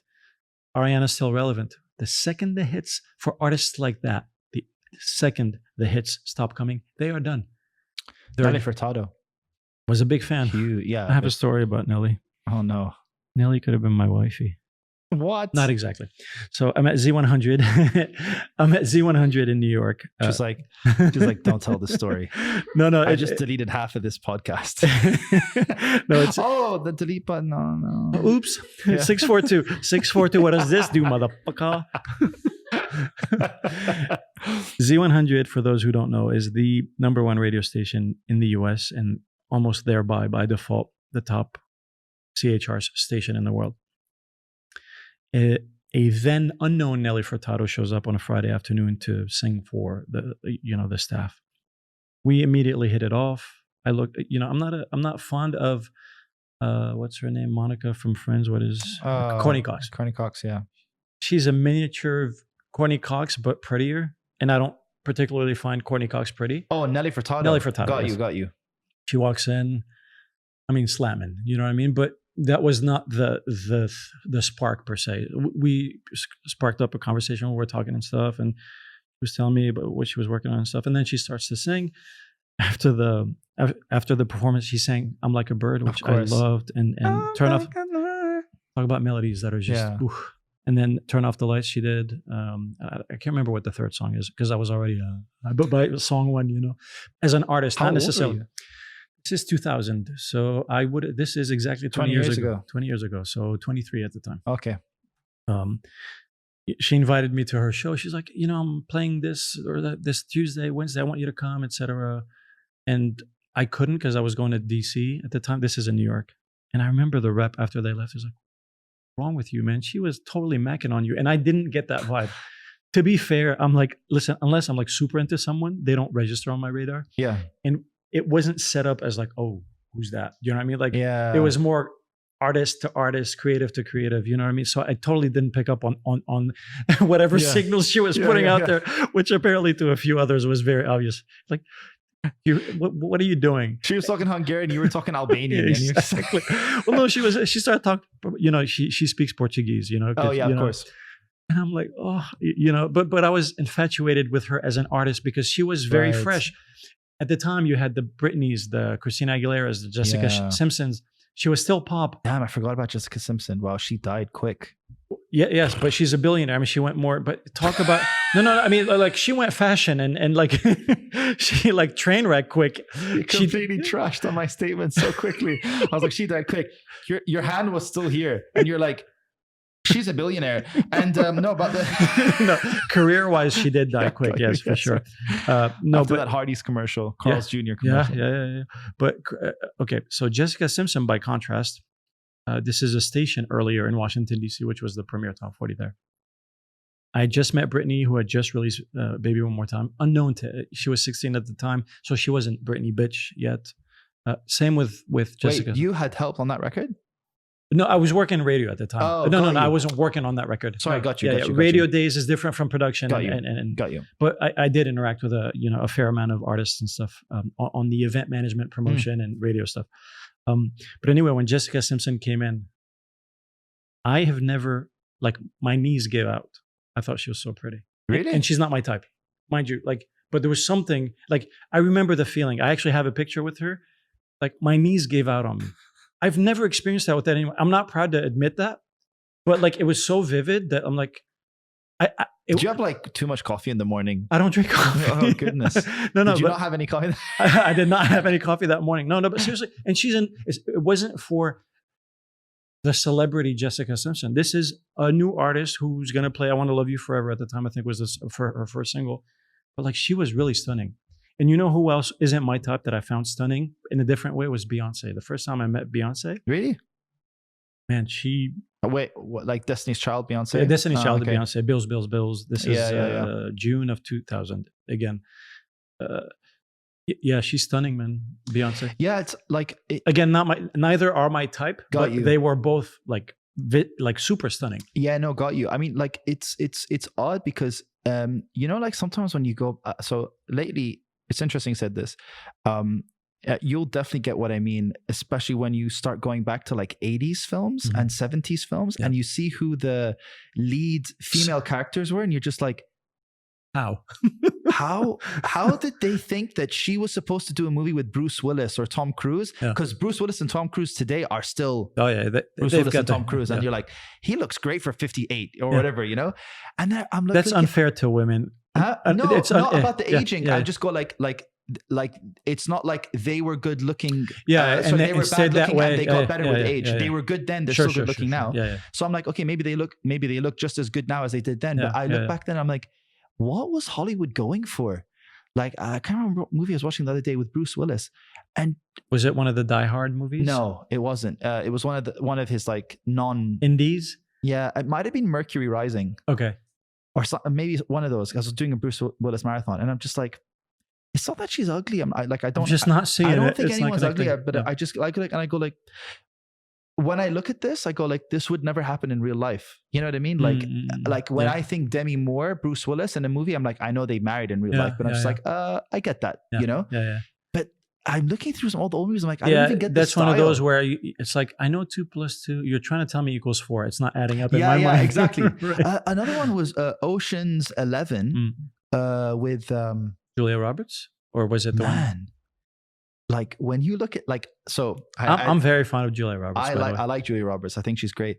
But like, so when I think of Julia Roberts, I think of her how she looks now, and I go like, oh, it's Julia Roberts, you know, like of course, you know, she's old. So, but when you go back to like Ocean's 11, you're like, what, this is like 15 years ago, whatever, and I'm just like more even, and I'm like, she looks then more like she looks now than I remember her looking. So I'm like, how did they put her with George Clooney in a movie? And at that time, like, she'll tell you, Clooney at that time. But she's not a Clooney. Women in general over Clooney at that time I know. was like, sure. Still are. You're fishing with dynamite, like, you know. Yeah, but to be fair, from a purely acting pairing, that was a very good pairing. Julia, chemistry was great. Yeah. Julia brings power, presence, credibility that few leading women can. She does. Like, for example, we were just having this conversation, me and my fiance the other day, me and Selda. She's like, we're talking about we're watching Mad Max Fury Road. Yeah. The remake, right? With Charlize and Charlize Theron and Tom Hardy. Yeah. And I was like, you know, it's so funny because a lot of people remember Charlize Theron for one of two things. Monster. And that her mom killed her dad. Like, well, she pulled the trigger. Yes. Yeah. So like, she killed her dad. Yeah. So, and I don't. It's like I don't want to make this like a woman. Yeah. No. I'm not taking it that way. Yeah. But I just mean like. But it's important for you to clarify because some people are very just in case, on edge. Like, I know the same thing about male actors. So I'm just saying in general, it's funny because those two things, Monster and her backstory, are very strong. Very unique stories about any person in general. Agreed.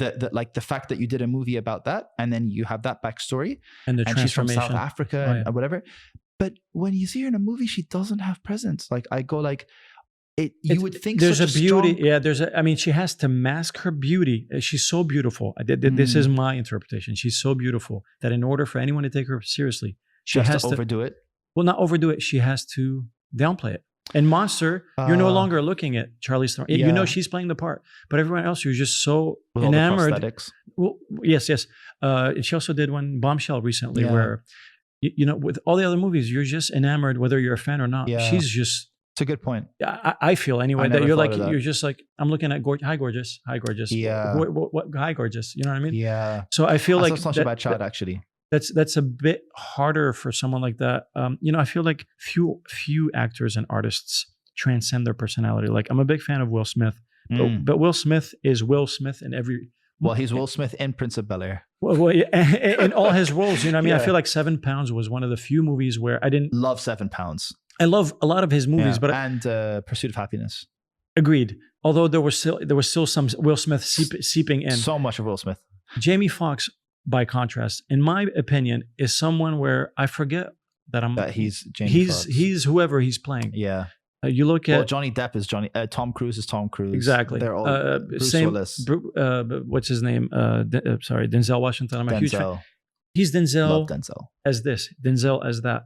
So that's Benicio del Toro is a great actor at being whoever he's playing. Yeah. I feel he and Jamie Foxx. I think, by the way, to cut you off, I want to continue important. about Jamie Foxx. You know, I know he gets a huge amount of credit, but I still don't think he gets enough. DiCaprio. I agree. He's not DiCaprio in every movie. Yes, I agree. And I think, honestly, people put him in the Titanic bubble, unfortunately, regardless of how, for women, they're like, DiCaprio.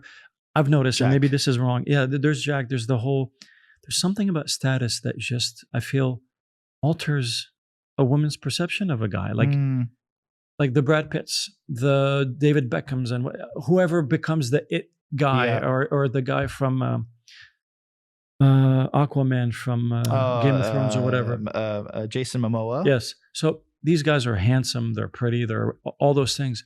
A lot of those guys, guaranteed, Rayan, you wouldn't look at them once, let alone twice if they walked on the street. Yeah. Their looks plus their status just of course immediately. Yeah, I mean, like in DiCaprio's case, like I actually didn't. I thought he was okay in Titanic, but I look at movies like The Departed, Basketball Diaries. Have you seen that? Oh yeah, of course. There was that one that he did with De Niro, where De Niro was his abusive father. Yes. It's not Raging Bull. It's no, Raging Bull's the boxing one. But you know what I'm talking about. Yeah, for sure. He was very young in that, but like, you see the one with Johnny Depp where he plays his brother. What is it? Wait, what? He plays Johnny Depp's, handicapped brother. He had a the wheelchair. Was he in a wheelchair? He's not in a wheelchair, but he's. I don't know if he. I've never seen this. I have to watch this. I don't think he had. What's it called? I forgot, but he plays a handicap. Yeah. That's he's a very man. He's got range. Like he's got serious range as an actor. Yes. I mean, The Departed, Blood Diamond, like incredible movie. One of my best friends is South African. He's like, could never tell you he was American. Incredible. He nailed that. He's good. He's got serious chops. Again, he's the opposite of Justin Timberlake. Yeah, no, absolutely. He's got the status, and his body of work gets passed. Yeah, because of his status. And he wins an Oscar for the wrong movie. In my opinion, for the just wrongest because they're movie. like, it's time. We haven't given one, haven't we? They pulled a 642. That's my go-to now. That's like, we've got to do something just to get him, just to make sure that DiCaprio. Because when you think of how many movies he's done, and you're like, he's never won anything. There are far many more movies he should have been in the a contender for than Revenant. Well, yeah, I mean, Tom Hardy is another amazing actor. Tom Hardy for me is. Have you seen Locke? Of course. There's also the one. What's the one did the serial killer? The twins, where he plays the twins? No, he plays the convict. Yes. I forgot the name. Bronson. Yes, Bronson. Yes, right. Bronson. Also a warrior. Great movie. Mm-hmm. But Tom Hardy's one of those guys. I heard Shia LaBeouf talking about him in the thing. I just recently saw the movie. They're in together. Yeah, he plays the big brother. Yes, and Shia LaBeouf is like, man, Tom Hardy's just like super intimidating.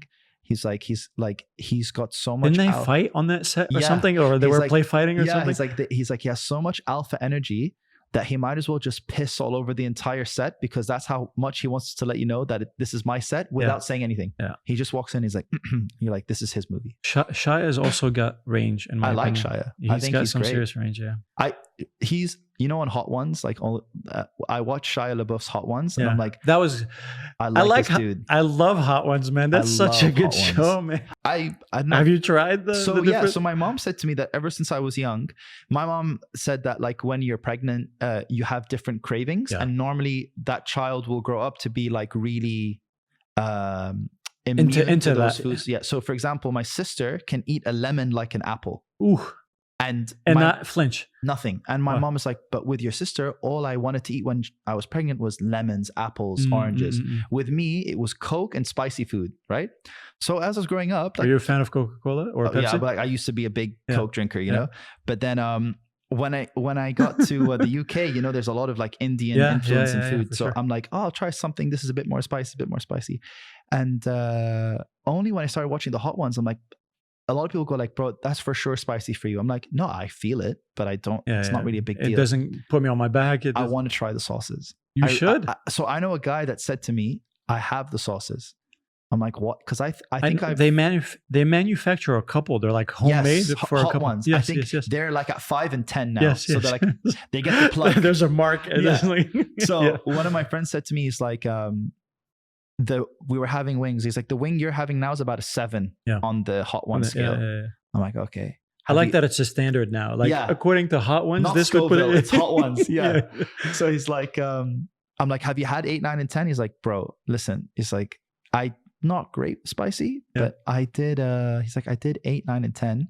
When you hit 9, he's like, it's not excruciating. No, he's like, it's a medical burn. It's like you're not going like, oh, you're like, I want to put ice and I want to go to the hospital burn. Yeah. And I'm like, it surely can't be that bad. He's like, I'm like, maybe to you. So I've only gone probably as high as 7, and I'm super curious to do 8, 9, and 10. How did you handle 7? One day we'll do it here. I'm down. We'll be ripping off hot ones. I think I'll probably tap out at 2. You'd be like DJ Khaled. I love that. I was, you know, I quite enjoy that show, and I liked Timberlake on it. I liked Matthew McConaughey on it. I liked Shia LaBeouf on it. Loved Matthew McConaughey on it. It's amazing. Awesome. I can't remember. There were a few. I really liked Paul Rudd. Yeah, Paul Rudd's was great. Who was on there recently? I enjoyed Shaq's. Shaq's was good. I haven't seen Shaq's, but there was. You should watch Stone Cold Steve Austin. That's the one. Really, bro. He's so charismatic without knowing. Like he's a farmer. Yeah. Like when you hear him, he's like, there's this one section where, like, because you know they have the milk and the water. Yeah. And milk helps a lot. Oh yeah. Right. Yeah. So he's like having a beer. It's neither. That's fire. And he's like sat there, and then he's having these wings, and I don't exactly remember what he says, but like there's this moment where the guy goes, he's like, all right, he's like, we're on to our 8th, 9th one. He goes, is this one going to be hot? And then the guy's like, won't be much harder than the last one. He goes, you're such a damn liar. And then like, that's a very good impression. Smashes this wing, and he's going like this. Yeah. Like there's nothing happening. You're not supposed to touch your lips. Like that's one of the few shows where when I watch it, I actually feel the burn. I feel the pain. You feel it. Yes. Have you seen the Coolio one? Yes. Where he passes out? Yes. And you're my God. Why did you do that? He's like, why did you do that? That's a brilliant show, like, man. I make wings all the time. I got my own rest. Whoever came up with that concept, the setting, the questions the guy asks, he's so well researched. Oh yeah, he asks amazing. He's a very good interviewer, and the variety of guests they have on. And it makes sense because it is true that when something gets hotter, you don't want to take too long to answer. Yeah, like because it's painful. Yeah, you're like, so someone is like, listen, I actually even do it. They paid me to do it. And then it's like, what do you want to know? I'll tell you. Like, it's stop asking me, you know? I'd rather just nod. It's a truth serum, yeah. I reckon if I did it, I'd get to 8. Maybe I'd push 9.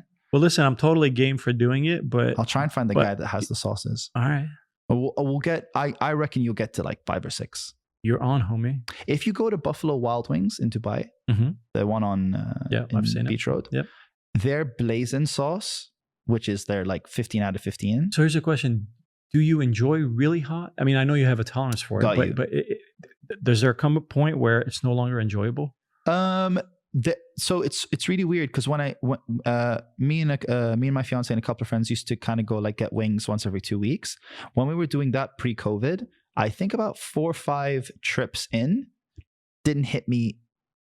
I enjoyed it. It wasn't affecting me. One of my good friends' brother used to have, I mean, they both have a high tolerance and they're both fond of hot spices food and stuff.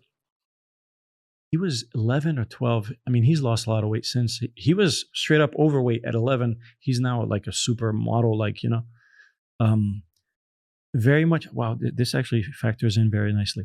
Have you seen About a Boy with Hugh Yes, Grant and yes. whatever the actor Yeah. used to be.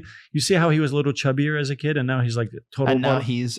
he's the Beast. Yes, in X-Men. Yes, exactly. Yeah. So I'm glad I brought that up because earlier we were talking about units. What I love Yes. about that, Yeah. he's like, I think of my day as units of time, and I Yes. just love that Yeah. that characterization of how to break things down. But anyway, so my friend's brother, who's also my friend, obviously, but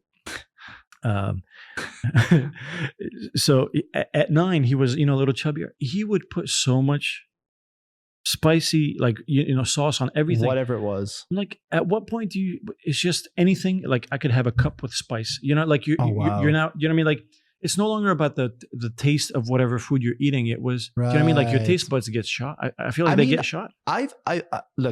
When I stopped doing the wings thing and I went back and I hit the blaze, I was like, I'll smash a blazing. And then I went in there and I was like 2 wings in. Everyone's looking at me like, you good? I'm like, yeah. And I'm like, I'm not enjoying this, You But- strike me very much as, how much is this? Well, my brother, he has a company. 642 again. Yeah, exactly. I went in there trying to pull a 642 and I came out with a pure 0. I was like, I can't do more than 2 of these, But so the question, other than the challenge component of it, do you enjoy that Yeah. that level of hot? So, no, I mean, there is a level for me where I'm just like, now I'm just trying to see if I can go that far. Yeah. But I would say whatever blazing was in Buffalo Wild Wings, like I know that one sometimes kind of kicks my ass a bit, but beforehand, like whatever, like that 14, 13, 12, like any less than that, I enjoy them about the same. Yeah. There's always a limit where you go like one step too far. Does the natural taste of the food get diluted at some point where it's like no longer, the mix knob on every plug-in? There's a point where you're like, you can no longer. Yeah, it's like dry and wet. It's like dry and hot. Exactly.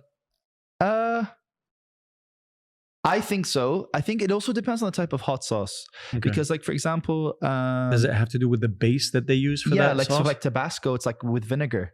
So you could put all the Tabasco and then it's like so much vinegar and you're like, vinegar doesn't suit this food, so I've kind of ruined it. Yeah. But if it's like a hot sauce that's like say made with like cream or something, and it's like a thicker sauce, it's not too bad. Yeah. Because I really do like Indian food. So like Indian food has like obviously a lot of, it's more spice than heat. Mm-hmm. I'm not as big on Thai food because it's heat, but it's not spicy. Oh yeah, that makes sense. just kicks your ass. Since you brought up the hot wings, you said you want to come back on this show and do something. I'm totally down for that. Do it.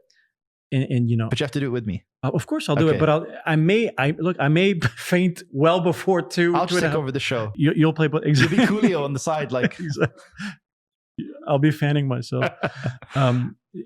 I love that we've done this finally, and man, thank you so much for having me. I feel like there'll be more episodes because I did want to get more into your body of work, which we barely touched on. Yeah, sure. Like, forget barely. We didn't really get into, I'm going to be the Alex Jones yes, of exactly. the Joe Rogan podcast. Can you do Listen, it? no, I'm dying, Joe. Like, I'm dying. I can't even find my face.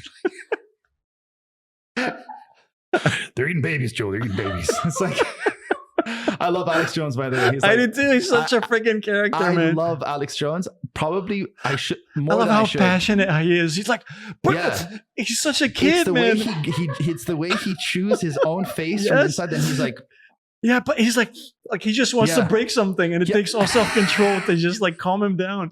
And I love how Joe, he's like, I love you, man. He's like, and he has self-doubt. He's like, have I said too much? No, and there's this. I must have watched this 30 times, and the last Joe Rogan thing with Alex Jones is that with the election. With the election or pre-election. No, at the very, very end. Yeah. Literally the time code is 3 hours 0000. There's a point where he goes 642 and a bit, and he goes. Joe Rogan asks him, "Do you ever think at like one point you're just gonna like drop all this?" And he goes, he's like, well, I think it's like one day I'm just gonna like, just like, leave this whole thing. I'm just gonna like quit.